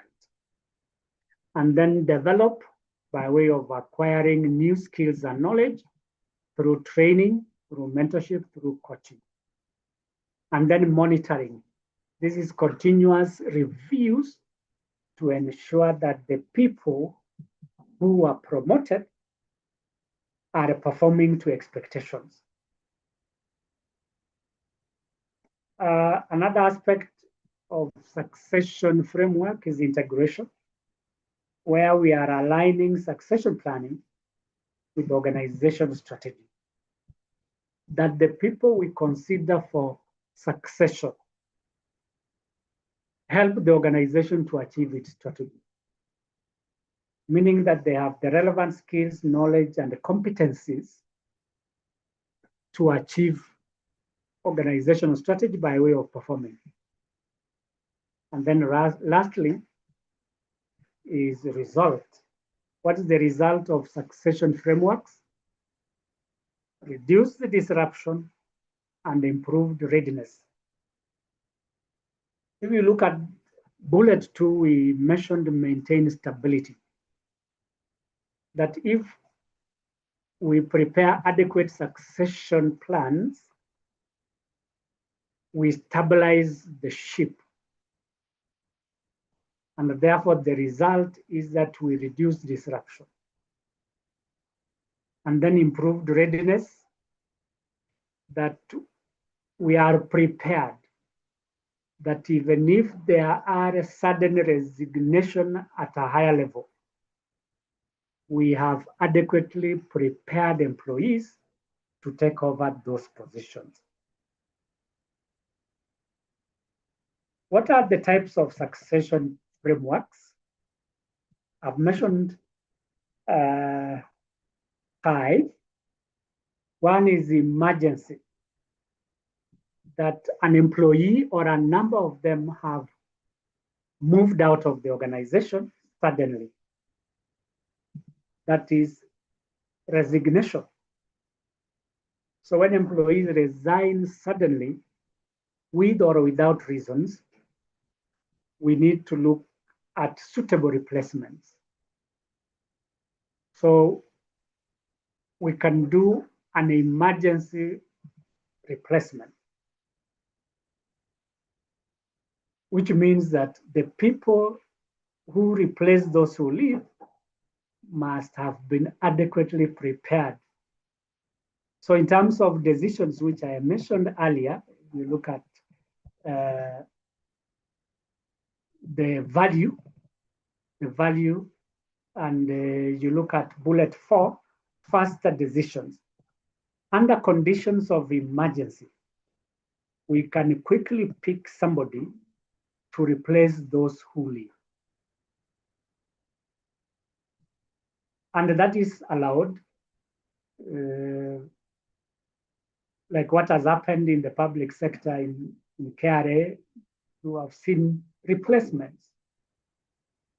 And I'm happy that some of the replacements are people who are already in the system to occupy those senior positions. Then 2 is planned succession. And this is where succession planning is required based on the human resource plan, where we are preparing junior staff to occupy senior positions. But again, there are challenges which I mentioned, one of which is the aging population and also the generational gaps. For young people like Gen Zs, long-term planning can be a bit difficult, but I'm sure we may have plans in place to ensure that there is business continuity in case these young people leave. Another framework is role-based, where we identify specific roles and prepare people to fill those key roles. For example, we can identify, depending on your business, if your business is telecommunication, as an example, the key roles there could be software development. 2 could be ICT. 3 could be network development. And 4, computer engineering. And lastly, 5, cybersecurity, because cybersecurity has become a key challenge in modern day organizations. So in role-based succession, we identify those specific and the critical roles and prepare people adequately. Why did I pick telecommunication? This is where there is a high level of employee turnover, and because of the competition in the market. So you prepare people specifically for those roles, that in case a software developer leaves, you have a suitable replacement. Or in case a network creator or a developer leaves, there is a person prepared. Another one is the talent pool, which is very common, where for all the positions, we have a person or several who are prepared. So you have a group. If it is HR manager, you have 3 or 4 people to one position. If it is finance, you have 5 or 6. If it is ICT, you have 6 or 7 because there is high turnover. So in talent pool, you have a number of people who are adequately prepared to take over positions of leadership. And then lastly is hybrid, which can be a good framework where you are combining any of this. That in case of an emergency, you have somebody prepared. In the case of a stable organization, you have a planned succession plan. In the case of roles which are likely to be affected in cases of exit, you have role-based succession. So you can combine any of these, 2 or 3, or use all of them, depending on your need. Because every organization has its own needs, and the people come and go, so you can combine all the frameworks that I have mentioned. What are the elements of succession framework? Whether it is role-based, whether it's emergency, whether it is talent pool, what are the key elements? One is talent identification, where you are looking at people with high potential. For example, the first one there, emergency framework.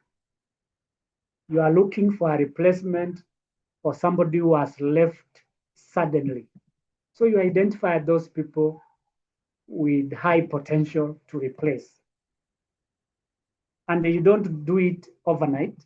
It's something that you have done over a period of time so that you have a suitable replacement.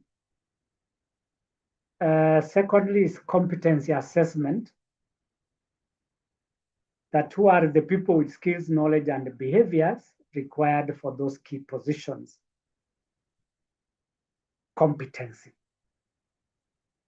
Another element is performance evaluation, where you are looking at people's outputs in terms of achievement, productivity, and contribution to the organization. These are the ones to be considered for succeeding others. Again, I've mentioned succession planning, which is a structured process of replacing those who leave, arising from a human resource plan. Then development programs, which include training, mentoring, and coaching, including other programs like stretch assignments. So through training, mentorship, and coaching, people acquire skills and knowledge, which prepare them for senior positions, and we prepare them for succession. Talent pool management, we maintain a pool of qualified employees or candidates for critical roles. How do we implement this succession framework? Whether it is emergency, whether it is planned, role-based, or talent pool. How do we implement this? One, we identify those people with high potential. And again, I've talked about them in terms of elements. Assessment, meaning you evaluate readiness. Again, if I may remind us, there are 3 categories of people in terms of readiness. One, those who are ready now. These are the ones who can take positions immediately under emergency framework. 2, readiness are those who can be available soon. Soon here may be 3 months, 4 months, or 1 year down the line. So evaluate those people who are ready to occupy that position. And again, you can now prepare a framework, either planned or role-based or talent. Then lastly, those who might be ready later. I'm addressing myself to assessment, those who can be ready later. These are the ones who have a potential of being promoted in the next 2, 3, 4 years. And then now you do a planned framework so that you can prepare them for long-term replacement of those who leave. Thirdly is development. That means you enhance the skills and the knowledge of the employees through training, through mentorship, and growth opportunities, either through delegation or special assignments. Then you document that, ensuring that there are clear records of those people who have potential to succeed others, who have succeeded others, who are ready to succeed, or who will be ready later. Documentation is very important because you refer to it for purposes of faster decision making. Monitoring is another aspect of implementation where we are reviewing succession plan. How effective are they and how aligned are they with the corporate? If they are not aligned, you modify them. If they are aligned, you update them. Then lastly, evaluation, you measure the effectiveness of succession strategies. And again, as I will talk about this in the next few minutes, you are looking at the number of people or rate of succession. How many people have adequately succeeded others? Or two, how is the performance like of those people who have succeeded others? Because we consider them on the basis of performance, skills, and knowledge, therefore they should perform. So the effectiveness of a succession plan will be reflected on their performance. And lastly, retention. You measure the effectiveness of succession strategies on the basis of their retention. Have they remained in the organization for a time that is adequate enough to deliver results? So measuring effectiveness can be based on, one, the rate of succession, as the percentage of people who are promoted, two, their performance rates, and three, their retention. What are the success factors in succession frameworks? Or what are these factors that can promote succession? One is leadership support, where top managers are committed to the success of these frameworks. And their support or commitment could be in terms of resources, two, in terms of policy, and three, in terms of their mission and vision. Secondly is transparency. I remember Nelly asked about how we can ensure that there is objectivity and transparency in succession management. And here it is. There should be open communication about succession processes. Open communication, where there is an environment where employees are emotionally, physically, and psychologically safe to share their insights on what succession should be like. So in terms of communication, create forums for communication such as managerial and staff meetings. Two, use organizational communication channels to communicate to all the employees on a need-to-know basis. Three,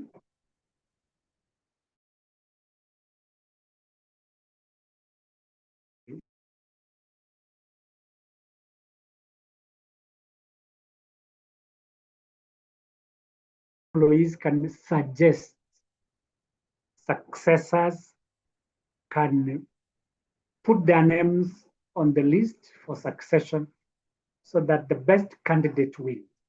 So transparency means that you engage in open communications,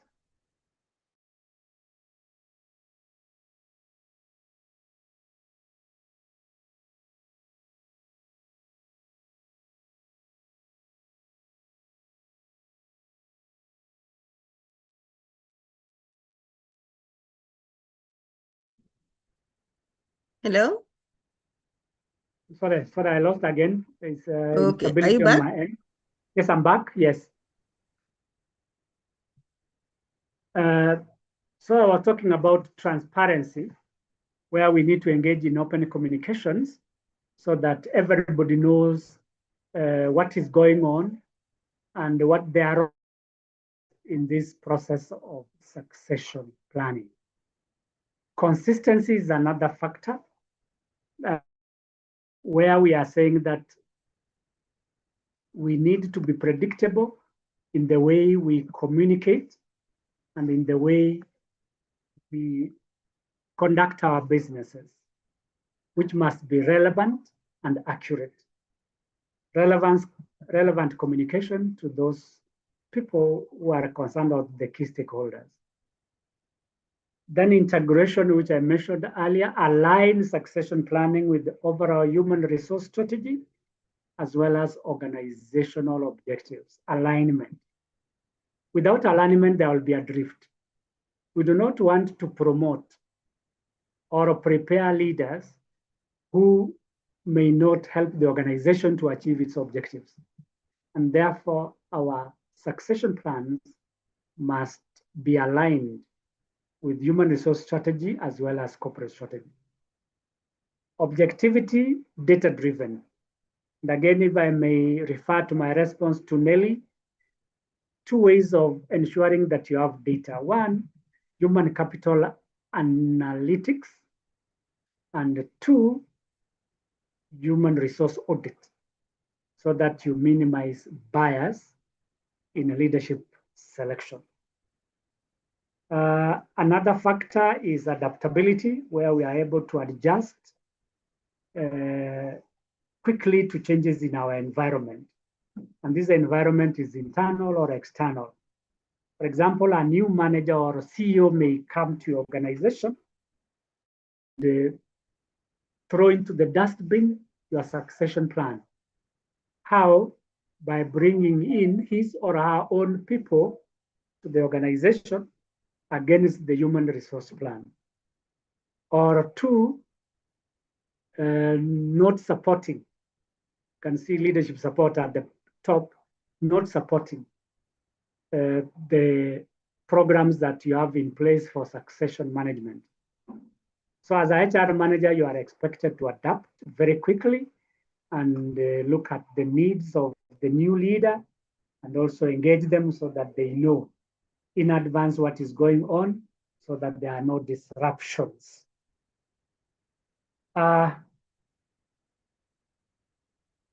again want to answer any questions that you may have in relation to succession frameworks. Anyone with a comment or a question, please go ahead.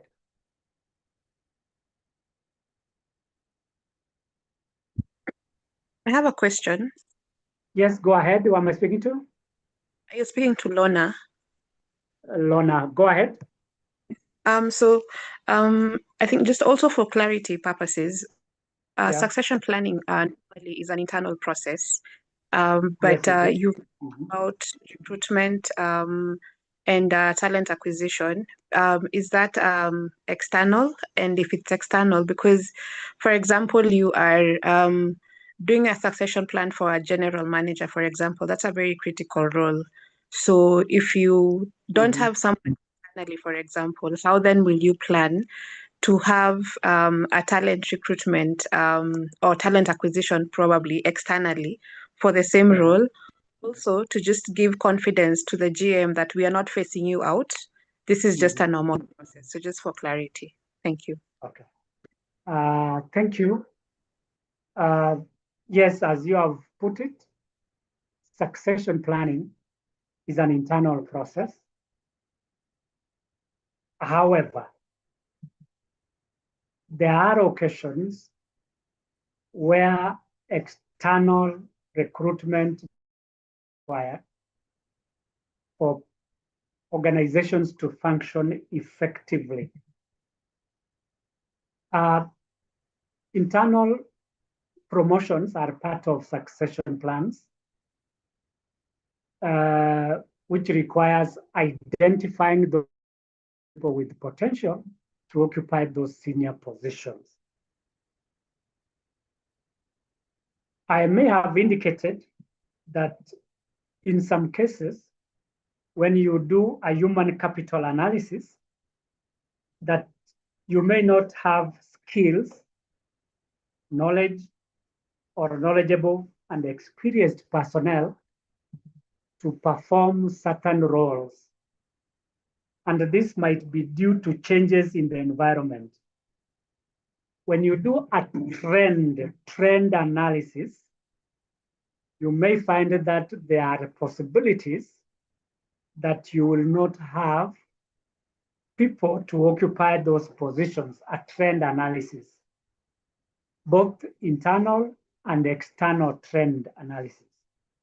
So in that case, you may have to request the management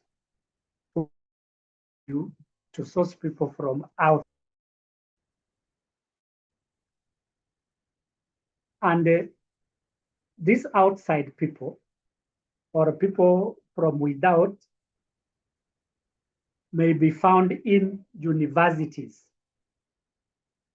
where organizations partner with universities and colleges so that they can provide employees for attachments or for other training programs, internship. I am sure those in public sector, you have provisions for interns. And in some cases, these interns may become future employees if they perform well. And for that reason, we partner with universities and colleges so that we can get a continuous supply of the employees that we want. And that is part of the leadership pipeline management. Then we can also get people from other organizations, that could be consultancy firms, where you identify talent in these consultancies and you bring them on board to address certain pressing issues which your current employees may not. So there is a possibility of considering one, internal employees for succession, and where we do not have adequately prepared people, maybe for some reason, you look outside to universities, consultancy firms, or the general market to get the employees that you need at senior positions. And again, as I mentioned, in public sector, those people who are level 4 in management, the roles are filled competitively. So people are invited to apply for those positions, whether or not the incumbent is a performer. And why is that so? One, to give equal opportunities to Kenyans to work in the public sector. Two, to bring on board highly talented employees. And three, to avoid inbreeding. I believe I have answered your question. Halfway there. Yes. So halfway there, my main question is, for example, we are doing a succession planning for a general manager. That's a very critical role. Internally, we need someone who might, take up the role. You're breaking. Can you come up again? Sorry, can you hear me now? Sorry. Yes, I can. Go ahead. Okay. So we are looking for a succession planning for a general manager, who's a very critical role. Internally, we don't really have someone who's ready to take up the role, for example, just an example. So if it's going external, that means you're going to have a recruitment. However, when you're doing succession planning, you want to have that person replace the GM immediately. You might have that person to come in maybe after 6 months, after 1 year. It's just a plan for eventualities.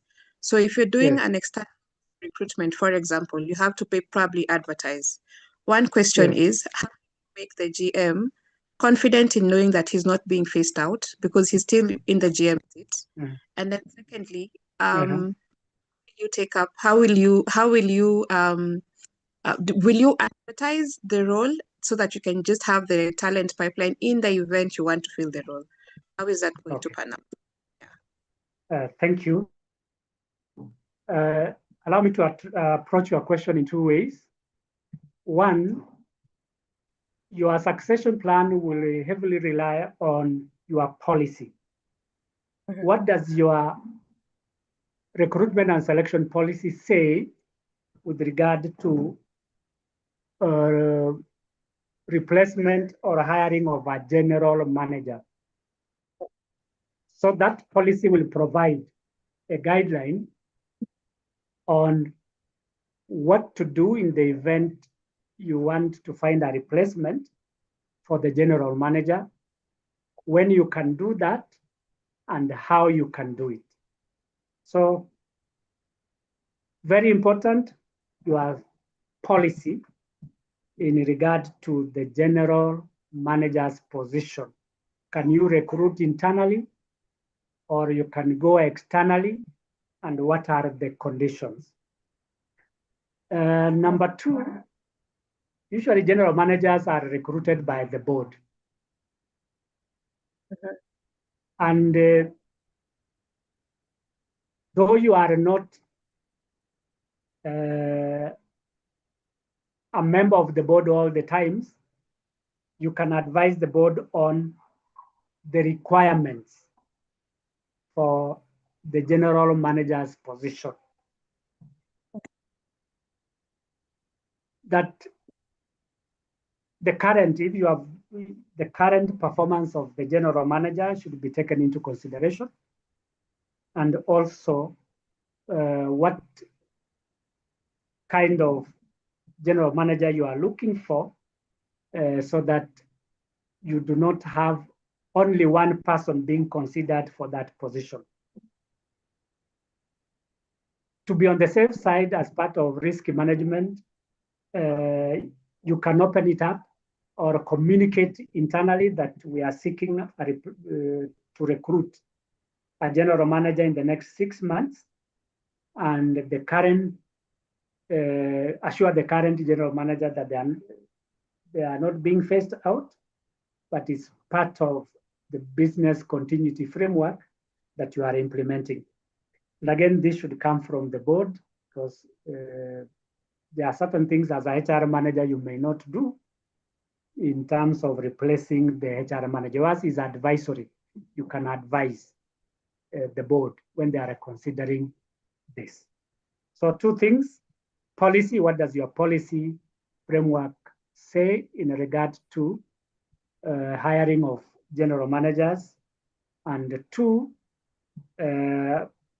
from your own risk management approach, what can be done by way of advice to the board when we depend only on one person.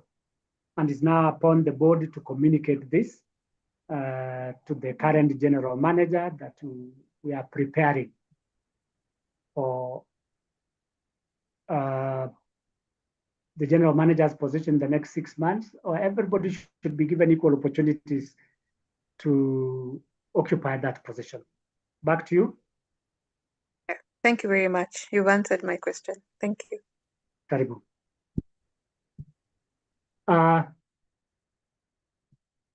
Anybody else with a question or a comment to make?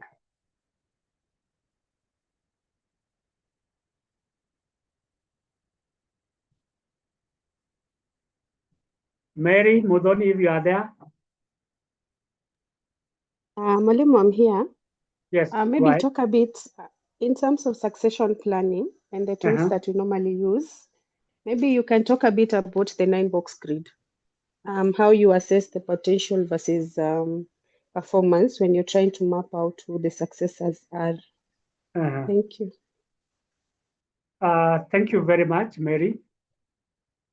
This is a very important tool when it comes to succession management in an organization. And this tool maps the candidates in terms of potential and the performance. So in terms of potential, you can have low potential. Those who with skills, knowledge, and experience, that can be low, average, or high. Those are three aspects. And in terms of performance, you may have, again, low performance, average performance, and high performance. So using this 9-box grid, you are looking at people with high performance, rather high potential. And in terms of performance, they should be high. So the ones to be considered for succession are those who have high potential, meaning that they have skills, knowledge, experience, talent, and leadership. And then in terms of performance, you consider those people who bring the greatest value in terms of output, in terms of innovation, or in terms of other results. Those with the average potential but high performance, we put them on the watch list so that if they improve their potential through training and they are high performers, then we can consider them very soon. But those with high potential and high performance, they are, in terms of readiness, they are ready now. Those with average performance but rather high average potential and high performance, they can be ready soon. And those with the low performance and the low potential, that can be considered later. So this tool helps you to make a decision. And again, I will take you back to assessments. You assess people's potential in terms of skills, knowledge, experience, and the leadership. And rate them. Who are these with high potential, average, and low? And then look at their performance. Performance is low, average, or high. So that those who are low performers and have very low potential, this one cannot be considered anytime soon. It can take a bit of time. But those with high potential and high performance, those are the ones to be considered, ready either as individuals or as a pool.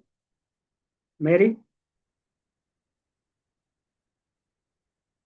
Thank you, Mwalimu. That is well noted. Maybe just an additional or a follow-up question.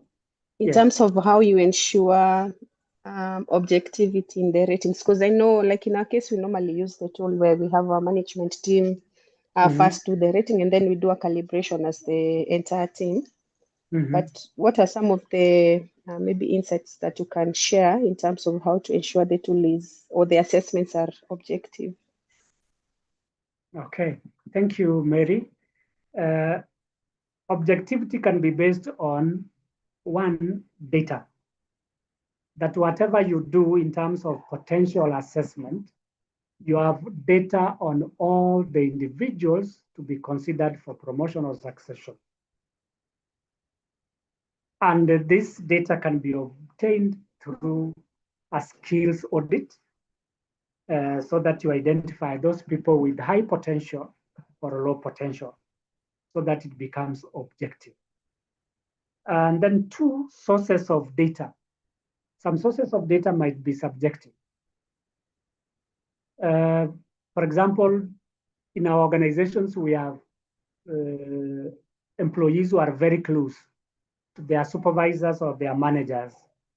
And therefore, when it comes to recommendation, because of this relationship, they are likely to recommend their friends, and that affects the objectivity of your decisions. What do you do then? You use what I call the 360-degree approach, so that you get data from a variety of sources, and when you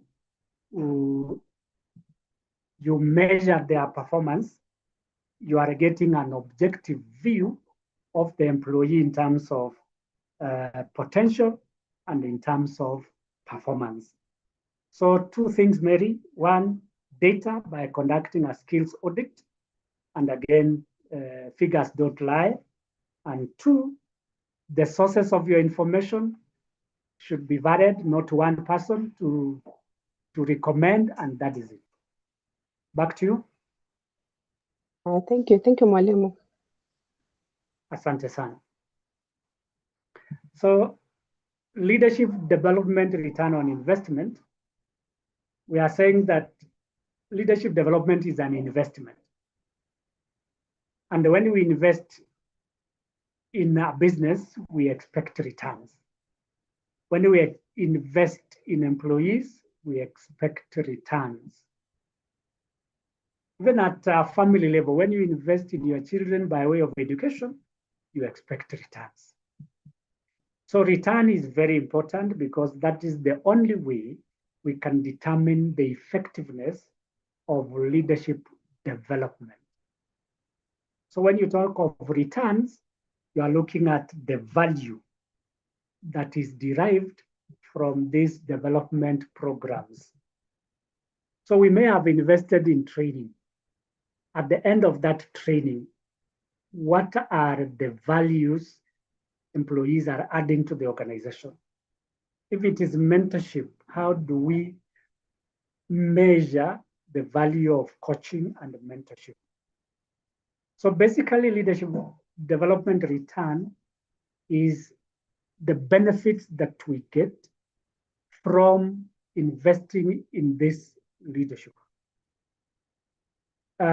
It could be revenue generation, that a leader has enabled the organization to generate more revenue.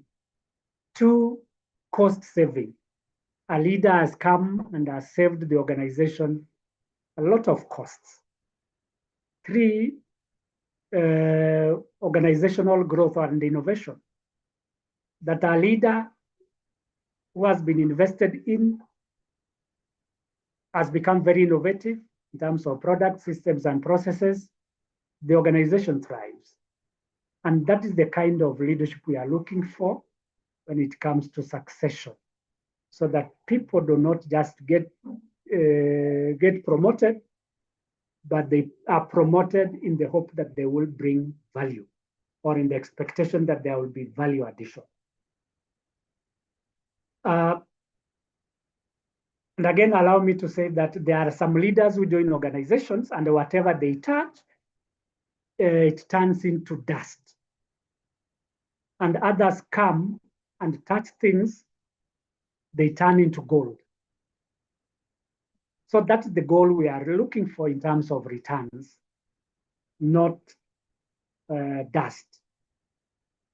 And I'm sure we are aware of certain leaders who have joined organizations and they have transformed them.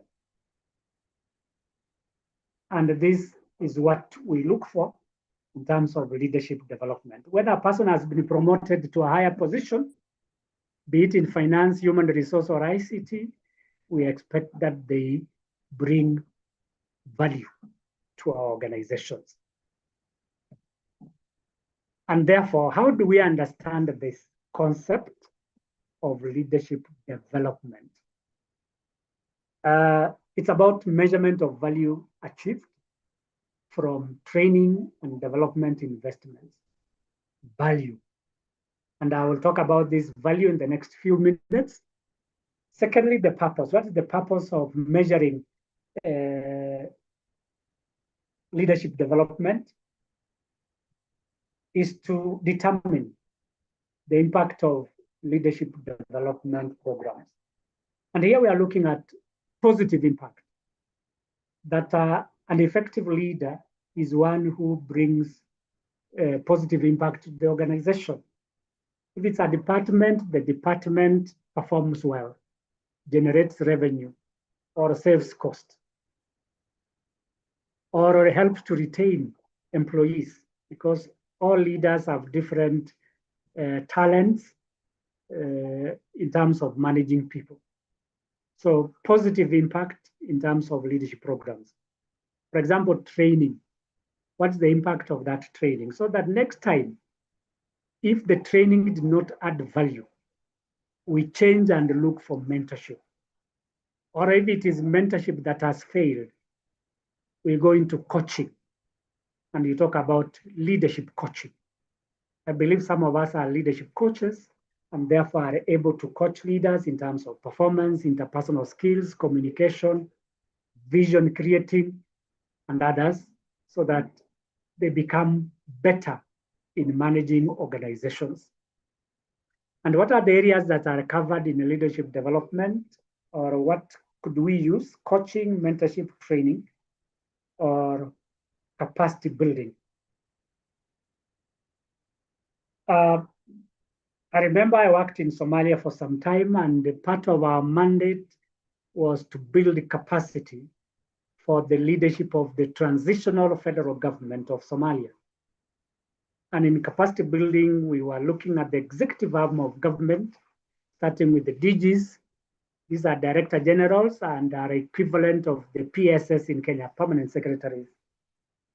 So in capacity building, we were trying to look at how we can align the current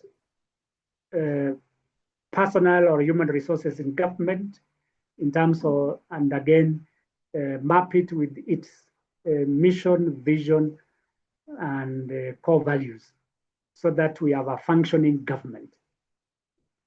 So that capacity was very important because people created awareness, became knowledgeable on how to create systems, processes, and policies. So even us here, we are looking at coaching, mentoring, training, and capacity building as part of the areas of leadership development. And then lastly, what is the focus? Is about aligning or linking leadership development to measurable business results, measurable. That we are not doing this succession planning or leadership development for fun. At the end of the day, we want results. So the people we promote, the people we develop must bring results. The approach that is used in terms of return on investment is quantitative and qualitative. Where quantitative, we are looking at figures like volumes of sales, revenues generated, costs saved, and also profits made. For qualitative, we are looking at customer satisfaction levels, employee commitment, and even employee satisfaction levels.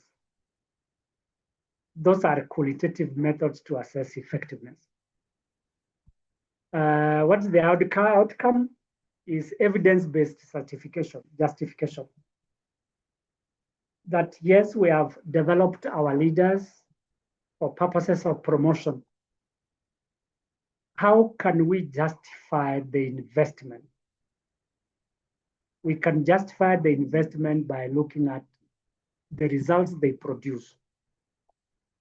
And that could be quantitative and qualitative evidence.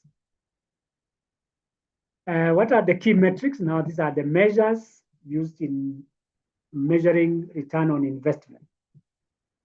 Performance measures. That is increased productivity, meaning the results produced over time.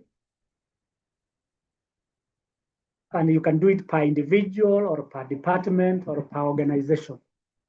So what are the productivity levels? Secondly is efficiency, which relates to utilization of resources. how are resources utilized across the teams or organizations?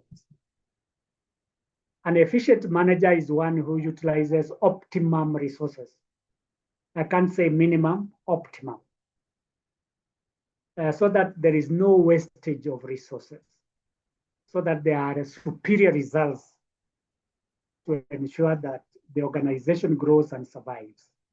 So efficiency in terms of resource utilization is key when you are measuring return on investment in the leadership of our organizations. Secondly is retention. How many people remain in the organization after promotion or after this investment? That again depends on what is put in place to ensure that there is no high staff turnover. Because employees can leave the organization because of environmental, social, or leadership factors. Environmental, like conducive environment, both social and physical. Two, leadership, where you don't get support from the top leadership and they leave. Therefore, that negates the effort that we have put in succession planning and the leadership development. So we measure return in terms of retention of staff, because as we mentioned earlier, high turnover is a cost to the organization in terms of replacement cost and performance levels. 2, 3, promotion, internal promotion rates. How many people were promoted in the last 1 year, 2 years, or 3 years? Why are we interested in promotions? It is because employees stay in organizations because they hope they will be promoted someday based on their potential. So if there are no promotions, employees are likely to leave the organization or not perform their tasks effectively. The other metric is engagement. That's the level of satisfaction or commitment among the successors. How happy are they? That is the satisfaction. Commitment is their dedication and loyalty to the organization, their emotional attachment. So again, we can conduct a satisfaction survey among those people who have been promoted to find out whether they are happy with their new positions, there are any challenges they are facing, and what can be done to improve. Innovation is another measure that the newly promoted employees have new ideas, solve problems, or initiate new programs which add value. Because you might have new ideas, new systems, but don't solve problems. So we need innovative leaders. So are those leaders innovative, and are those innovations bringing value to the organization? Lastly is revenue, which is part of financial measurement. Those of us who are using the balance scorecard, there are 4 parameters. 1, the financial perspective. 2, customer perspective. 3, internal growth. And lastly is process.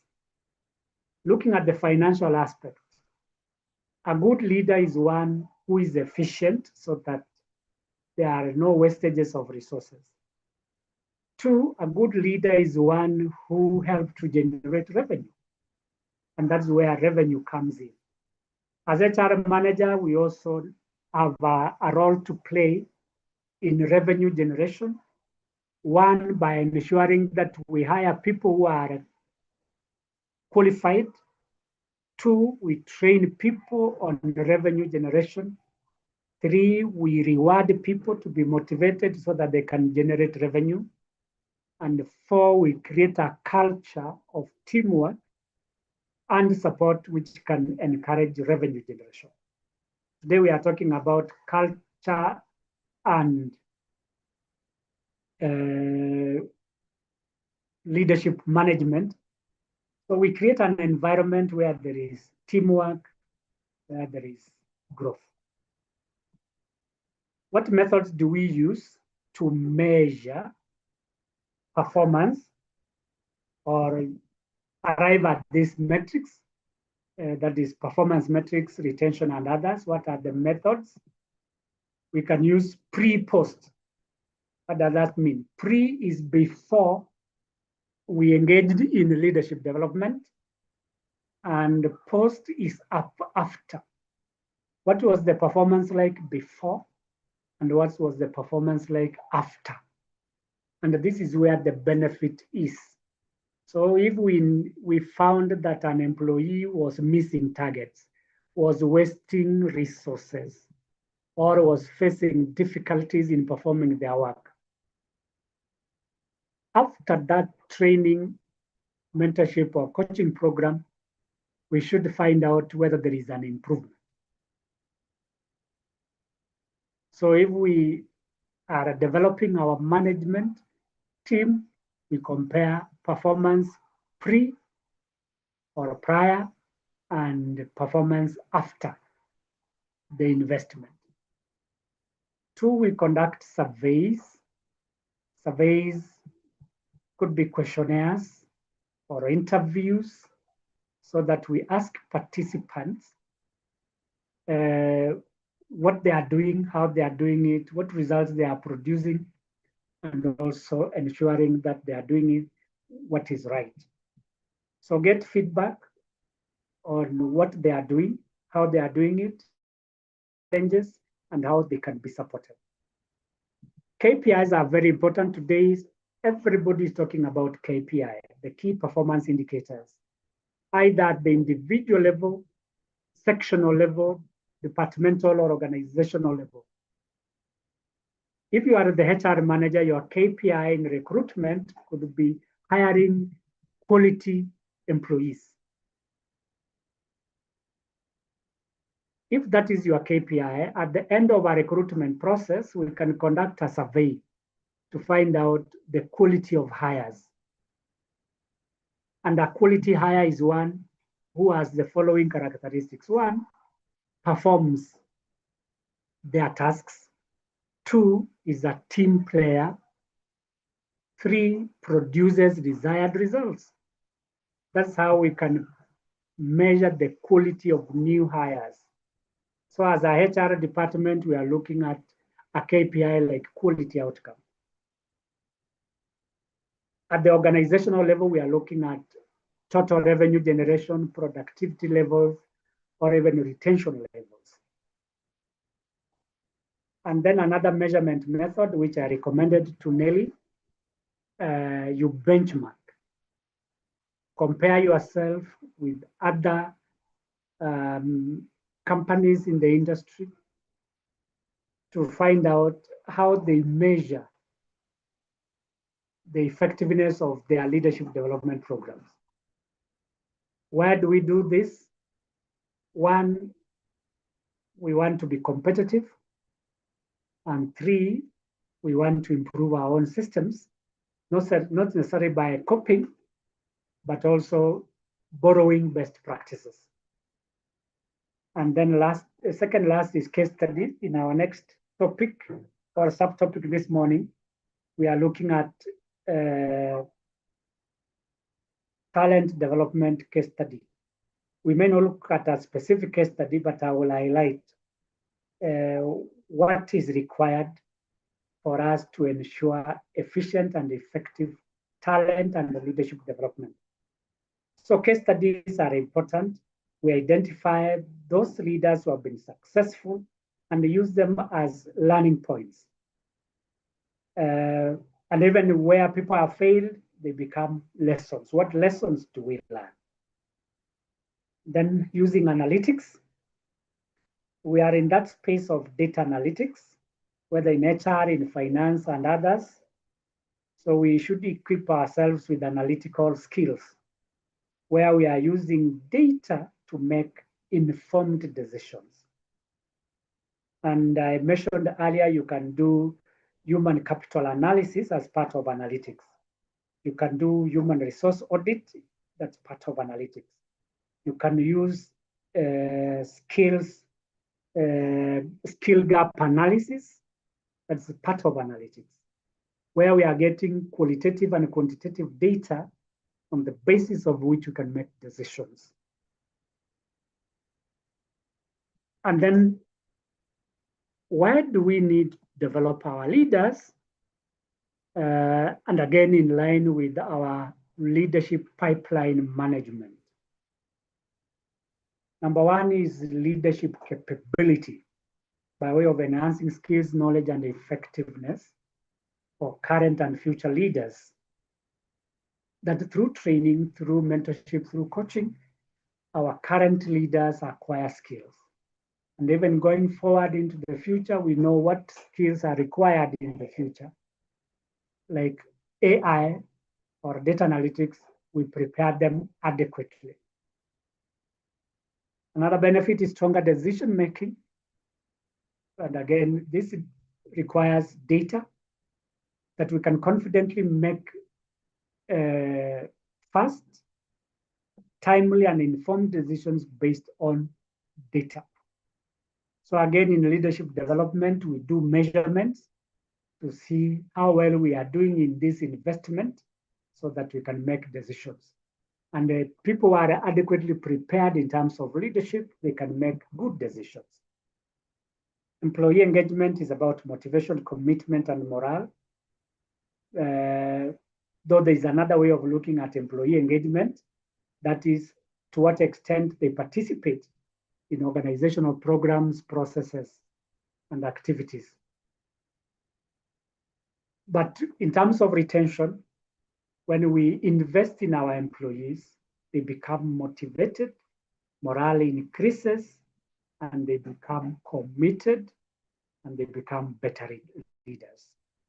Succession readiness, we mentioned succession as our second topic this morning, that when we develop our leaders, we are preparing them for succession so that the pipeline is kept running.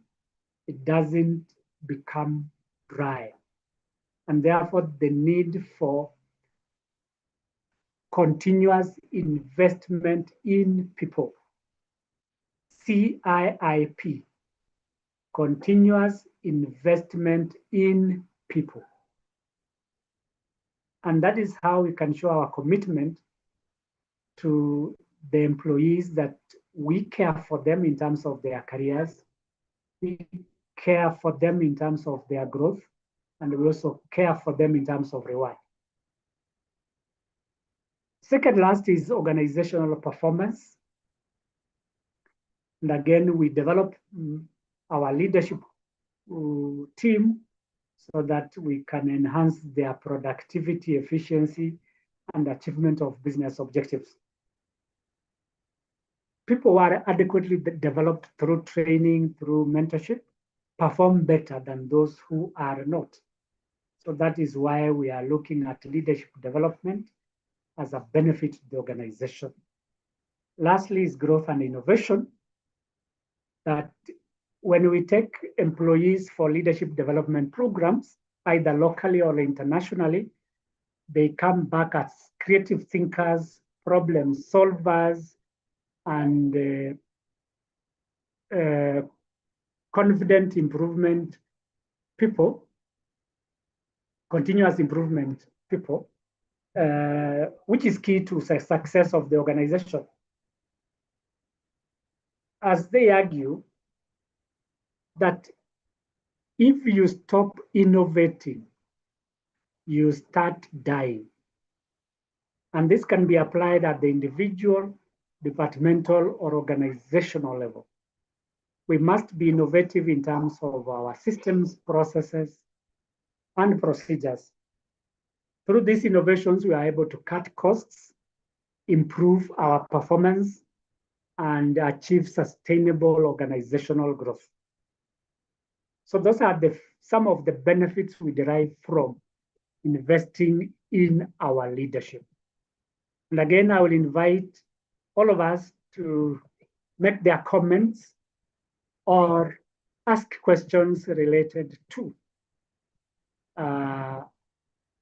leadership development, return on investment. So the floor is ours. Please ask your question or make your comment. Go ahead.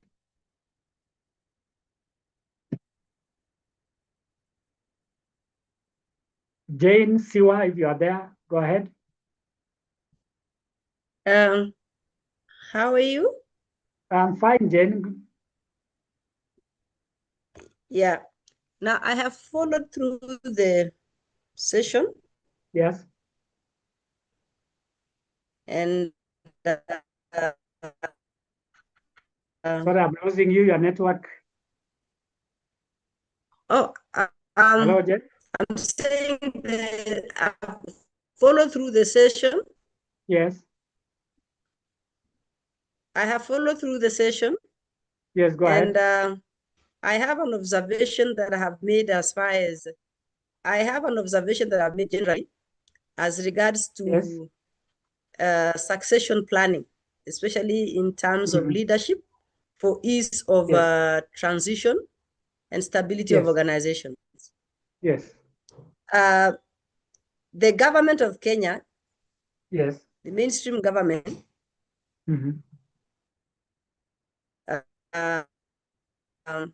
has a very good succession planning. Yes. They have a very good succession planning.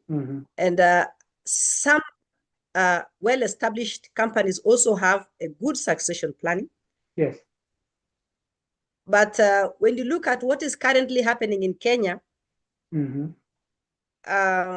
you look at it, because that is where the majority of the Kenyan population are employed. Yes. Devolution does not have succession planning. Yeah. There's no succession planning in devolution, and that is why we are having the current situation, as it were. Yes. There is no professionalism and there's no succession planning. The mainstream government had a very good succession plan. Yes. And you would notice that most of the directors and the departmental heads were adequately trained, prepared, mentored, and ready to succeed. Yes. Either as an internal replacement or even as external advisement, sourcing from outside and internally. However, the 47 counties don't have that. And besides having this training, this is a very good training. Yes. I don't know how this training could be delivered to the counties, because counties are not using succession planning. Yes. And we are almost going to our 20th year as a nation. And it's basically going to kill our country if succession planning is missing in any institution. Succession planning is important even at family level, let alone now at institution level. So that is actually our problem as a country. Yes. Yeah. So I just wanted to bring that out. And it's not succession is not a war. It's inevitable. It's like change. Succession and change are inevitable, and it's not a war, and it's not malice. It is a requirement. Yes. Yeah. Thank you, Jane. Thank you very much for your observation. That government, the mainstream government, has very clear succession management systems compared to their counterpart, that is the county government, which is struggling with succession management. Yes, I agree with you that many county government do not have clear succession management plans, and this can be attributed to 2 or 3 things. One, systemic failures. That in terms of structure, in terms of policies, county governments do not have adequate systems to manage succession plans, and that becomes a hindrance in terms of managing human resources in the counties. The other one is a leadership problem, where the county managers do not make deliberate effort to ensure that things are working. Some of them thrive in chaos, and therefore they do not want things that can work because they believe that if systems are working, they will be thrown out. That leadership problem is inherent in many counties. That's a tragedy, and I hope that this can be corrected in due course. The other challenge which county governments could be facing is regulatory challenges, where there are no adequate laws and regulations to govern succession. And again, we look upon our parliament to ensure that this can be done. But again, nothing prevents the leadership of counties to develop succession plans which are clear and functional in their respective government. Yes, I agree with you, yes, that succession planning is a proactive method of managing the future of human resources. And therefore, there is need to make deliberate effort to ensure that we do it right, so that we have the right people, the right places, doing the right things at the right time. And that is where we are today. And for purposes of sharing this knowledge, please register with us. As ACHRP, we are always ready and available to share our experience, to share our knowledge with those people in the county government. Please check out on our website, that is achrp.org. You will see training programs and pick some of them that are relevant to satisfy your needs. Thank you, Jane. Thank you.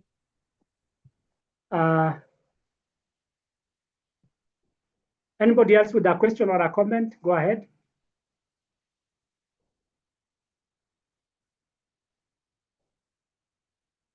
Okay. Let's go to the last part, and I will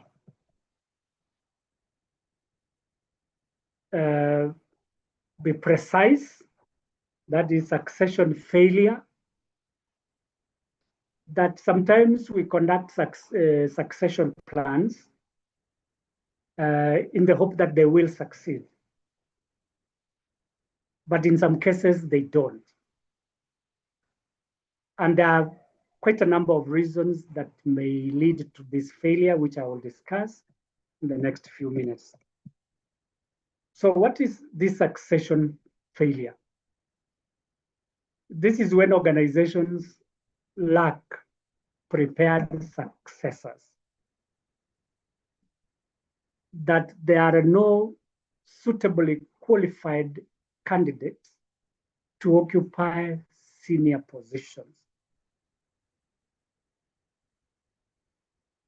or if they are prepared, they do not function effectively at a higher level, which means that when we are hiring these successors,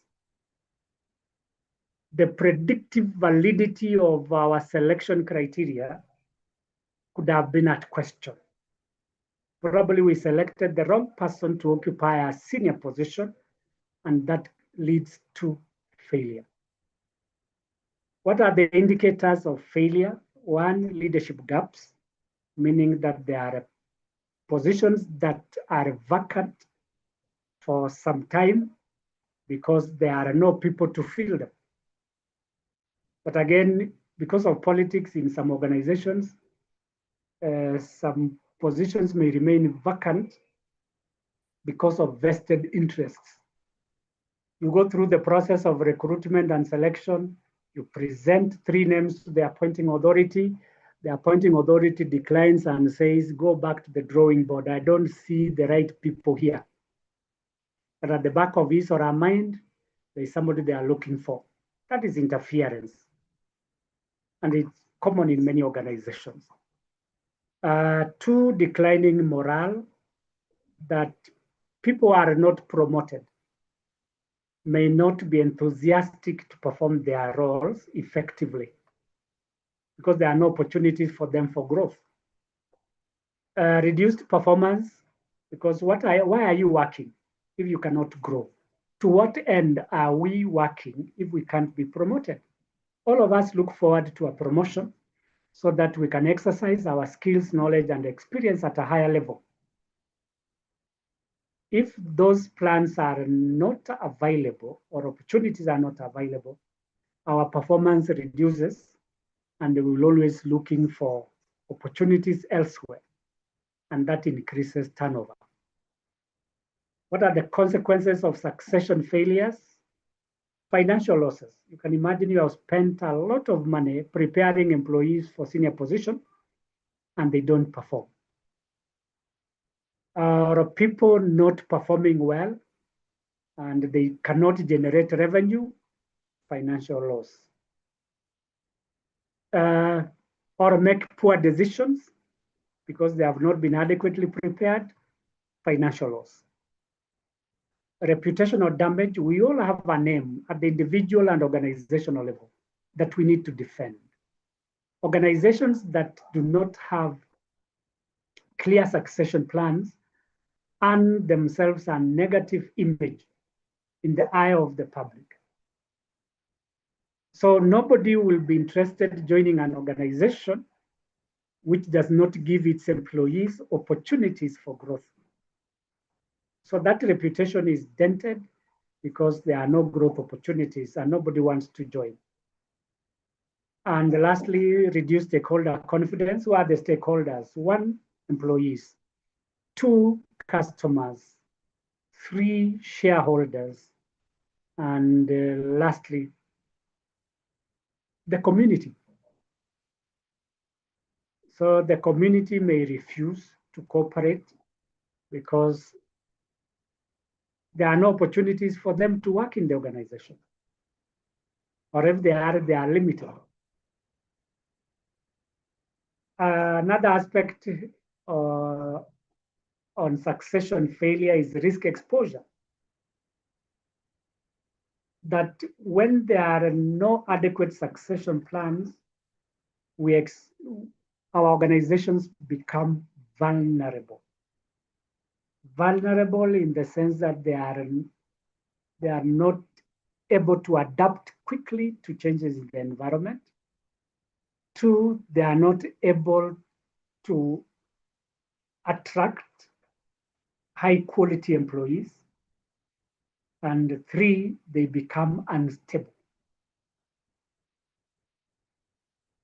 So when people transition outside the organization through retirement or other exits, the organization becomes unstable, which is a risk. You can lose money, can lose clients or customers, and we lose our image. What is the lesson we learn from succession? Is that we need to be proactive, just like I responded to Mary, that succession management is a proactive process. And a proactive person is one who is adequately prepared for any changes in the future. Secondly, is transparency is key, that when we are preparing our employees for succession, there is need for transparency. Let everybody know there are vacant positions, give equal opportunities to all people, and also communicate. Lastly, the lesson is that in succession management, data-driven decisions are key. That we base succession on data on employee potential, and data on employee performance. And that is what one of us said in relation to the 9 grid tool, 9-box grid, where we are talking about employee potential and performance, so that we can identify those people who are qualified for promotion. What are the warning signs of succession failure. One, there are many vacancies, just like I said in the preceding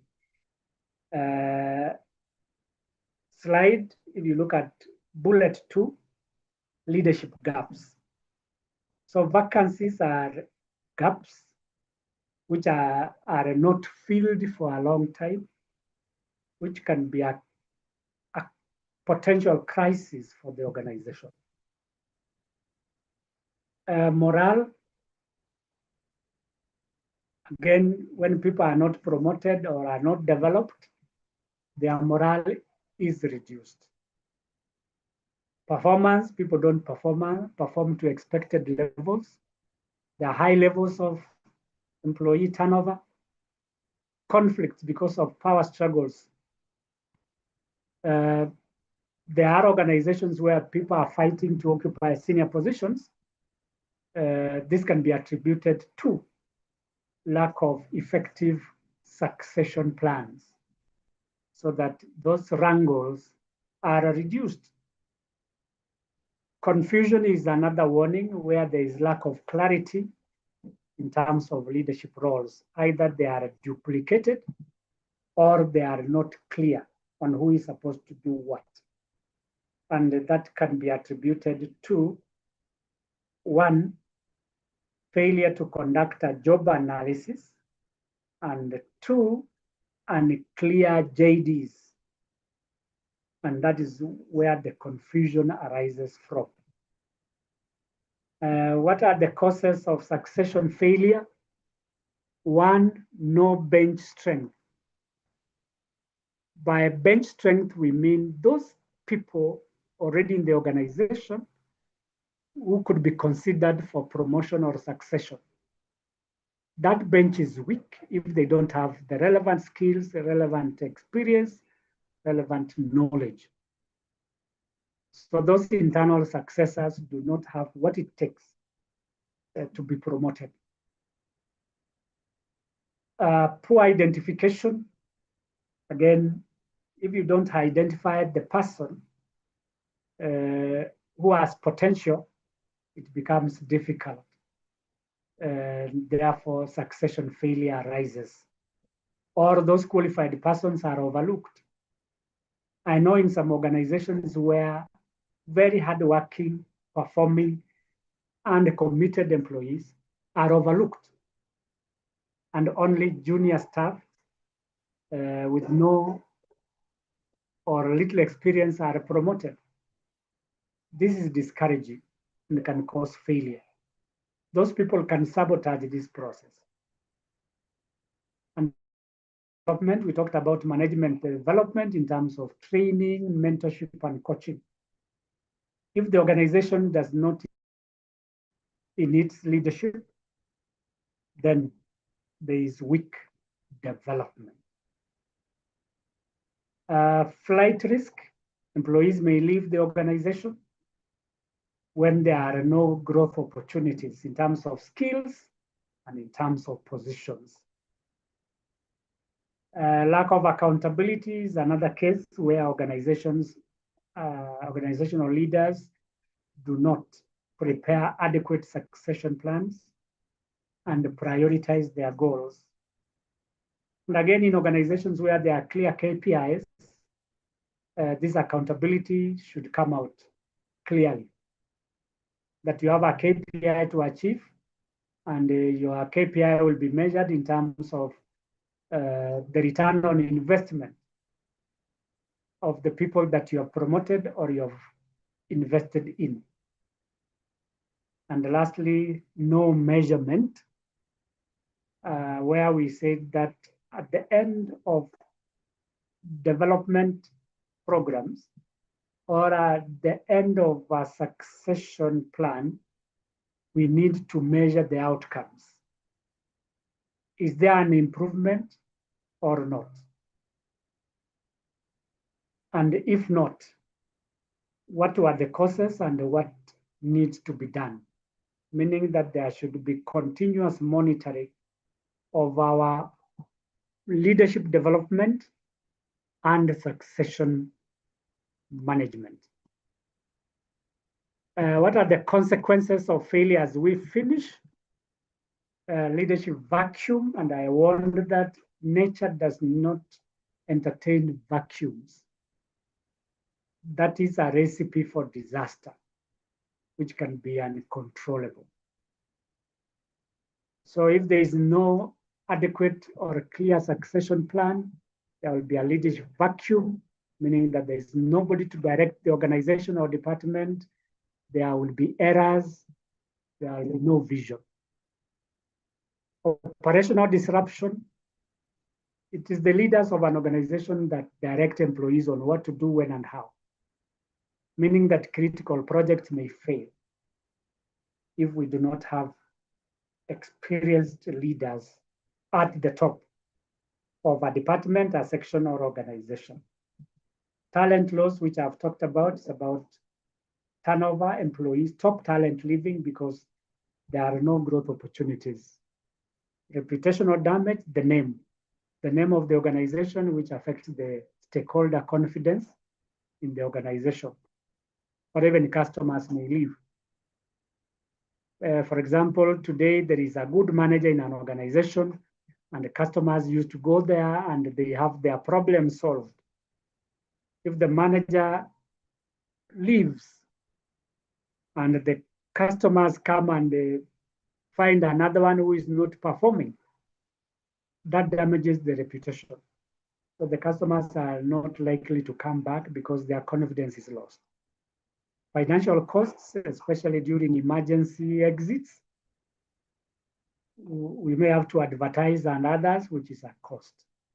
I've talked about employee morale, that if there is no adequate succession plans, employee morale may be reduced. Second last, the lessons learned is that we must identify the early warning signs and plan for them. To have a pool of successors, not just one. I remember I mentioned several frameworks, but you can have a pool of successors. Because we say there is the role-based, there is the emergency, there is the planned, and there is the pool. Have multiple successors, either in HR, in finance, in ICT, or other areas, so that you don't rely on one person. If that one person declines or leaves, you are in a crisis. Then do objective assessment, and I mentioned to Nelly and yes, somebody else, that we need to use data to assess the potentialities of those candidates who are being considered for promotion.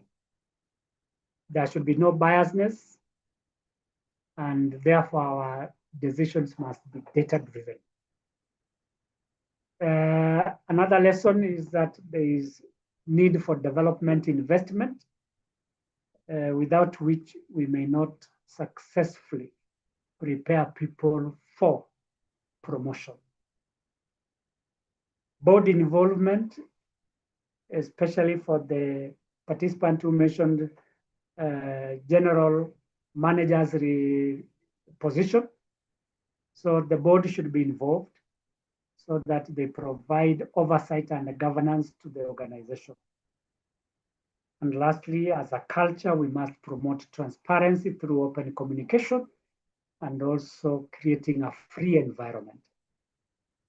Then lastly, what is the future of talent and the leadership pipeline management?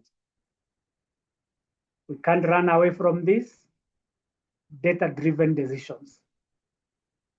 You must do analytics, you must do audits so that you are guided by data. Artificial intelligence, this is the new kid on the block, unless there is another technology that will replace this. We all work using artificial intelligence to write letters, to write our reports, to hire people. We can use ATS embedded with the AI. artificial intelligence is the way to go, and that points the future of leadership pipeline management. Skill-based pipelines, and again, today organizations are not looking for papers in terms of education. We look for skills. Who are these people with the right skills that we can hire? Even if they don't have the right papers, we can nurture them. I have a case where in the floriculture, an employee who ended up in class 3, but is an asset to the organization. The organization has tried to replace him with people having PhDs, masters, and even degrees, but they are not able to produce results like this class 3 dropout. When they perform their work, these people with certificates, they don't match. Actually, the revenues drop. But when this person is brought back, the revenue increases, the sales increase. So people are not looking for papers, they are looking for skills. Papers can be an added advantage, but again, according to your policy, you don't want to forget those papers. As a rider, please ensure people have the papers, but most importantly, they have the skills. Lastly, the second last, continuous leadership development, and I mentioned it, CIIP, continuous investment in people, not just in leadership, but also all the employees, because that is part of the journey to preparing people for succession. Second last is internal mobility and agile pipelines. Ensure that there is flexibility in all departments so that your organizations can meet their changing needs. And lastly, diversity, that as we consider for people for promotion, for succession, we must ensure that the crop of leaders that we hire are brought from different backgrounds, like gender, education, religion, and others. And again, this is in line with your policies. And the policy statement I usually see is that we are an equal opportunity employer. That presupposes diversity. So ensure diversity in your leadership, because everybody has their role to play, and using their backgrounds, they can even do better. And lastly, global focus, that we are not just hiring for the local market. Sometimes we hire for our FDI, foreign direct investments, or offices. So we look for talent globally so that we can become competitive. So ladies and gentlemen, that is what I had for us this morning. I will now invite the last set of questions or comments so that we can close. Anyone to go first?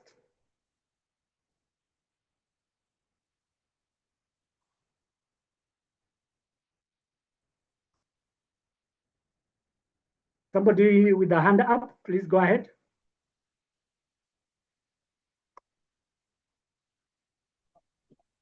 Mwalimu, I was just saying the training was very insightful, and we are appreciated for that knowledge that we've gained today. Thank you very much. Thank you.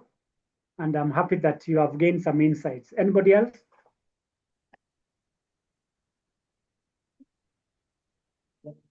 Mwalimu, for me, I would just like to say that it's quite resourceful. We've really have everything right, and at least I think I've gained a lot. Thank you so much. Thank you, Helen, and I'm happy that you have gained. Any other person as we close? Yeah, thank you so much, Mwalimu. This is Geoffrey. Yeah, Geoffrey, I'm happy. Asante. Jane? Thank you for taking us through this. It's indeed very resourceful knowledge for us to have, because it's one area that we are battling with our leaders in our various organizations. In one way, you want to improve things, but then again, you find yourself being, as you said, sabotaged. Yes. And you find yourself not progressing as you had intended. Yes, how we have had, my colleagues have pointed out later on, gaps within the organization, but this leadership support is missing a lot. You want to improve things then, but again, you find the very people who are supposed to help you or support you in achieving these plans are the ones sabotaging your process. So thank you for guiding us even through to the challenges and how we can navigate around these challenges within our various organizations. Asante sana. Thank you very much. Yes, Mwalimu. Yes, go ahead. Mwalimu, thank you very much. It was a fantastic training and insight. I think talent management, you hear me, Mwalimu? Go ahead. Talent management is one of the critical aspects of in human resource management. And I had a case study for today. The training has really helped me. Yes. And I appreciate it. Thank you, sir. Thank you, sir. Thank you, Ahmed. Jen, is it Jen talking or Helen? It's Jen. Yes. Can you hear me? Yes, I can hear you. Go ahead. Hello? Yes, I can hear you. I wanted to thank you very much for the training. Yes. I thank you very much for the training. It was useful. I am particularly very happy about the comment you made about the competency, whereby an employee who did not have superior academic qualification was outperforming those ones who are highly qualified. Yes. Actually, in the developed world, you are asked, what can you do? Yes. Not what have you trained in, what can you do? Yes. And this, what can you do, actually eliminates falsification of academic achievements. Yes. So focusing so much on academic achievement of recruits sometimes is a big disadvantage in undoing in successful recruitment, because quite a number of some of the certificates are actually not genuine to start with. You will find maybe somebody else even did an exam for someone else. Their certificate is genuine, authentic, but it was not obtained by the owner of the certificate. So competency is very important when it comes to hiring right. The ability, what can the person be able to do towards the successful and productivity of an organization. Thank you. Asante sana, Jen. And now I would like to thank all of us. Yes. Mwalimu, I'd like to just appreciate I've been following through on the discussions. Yes. This is a very, very good training. Actually, it's something that you can, as HR practitioners, you're able to apply. And you know, some of those things that textbooks won't even tell you. So the discussion was good, the presentation was good, and I look forward to better and much more good presentations. Thank you. Thank you very much, Janet. Unless there is somebody else with a comment or a question, I wish that we close. Asante sana. Ladies and gentlemen, thank you very much for your participation. Thank you for listening. I hope to see you again next month, same place, same time. I wish you a good weekend and may God bless you all. Amen. Thank you. Bye. Thank you. Thank you. Thank you.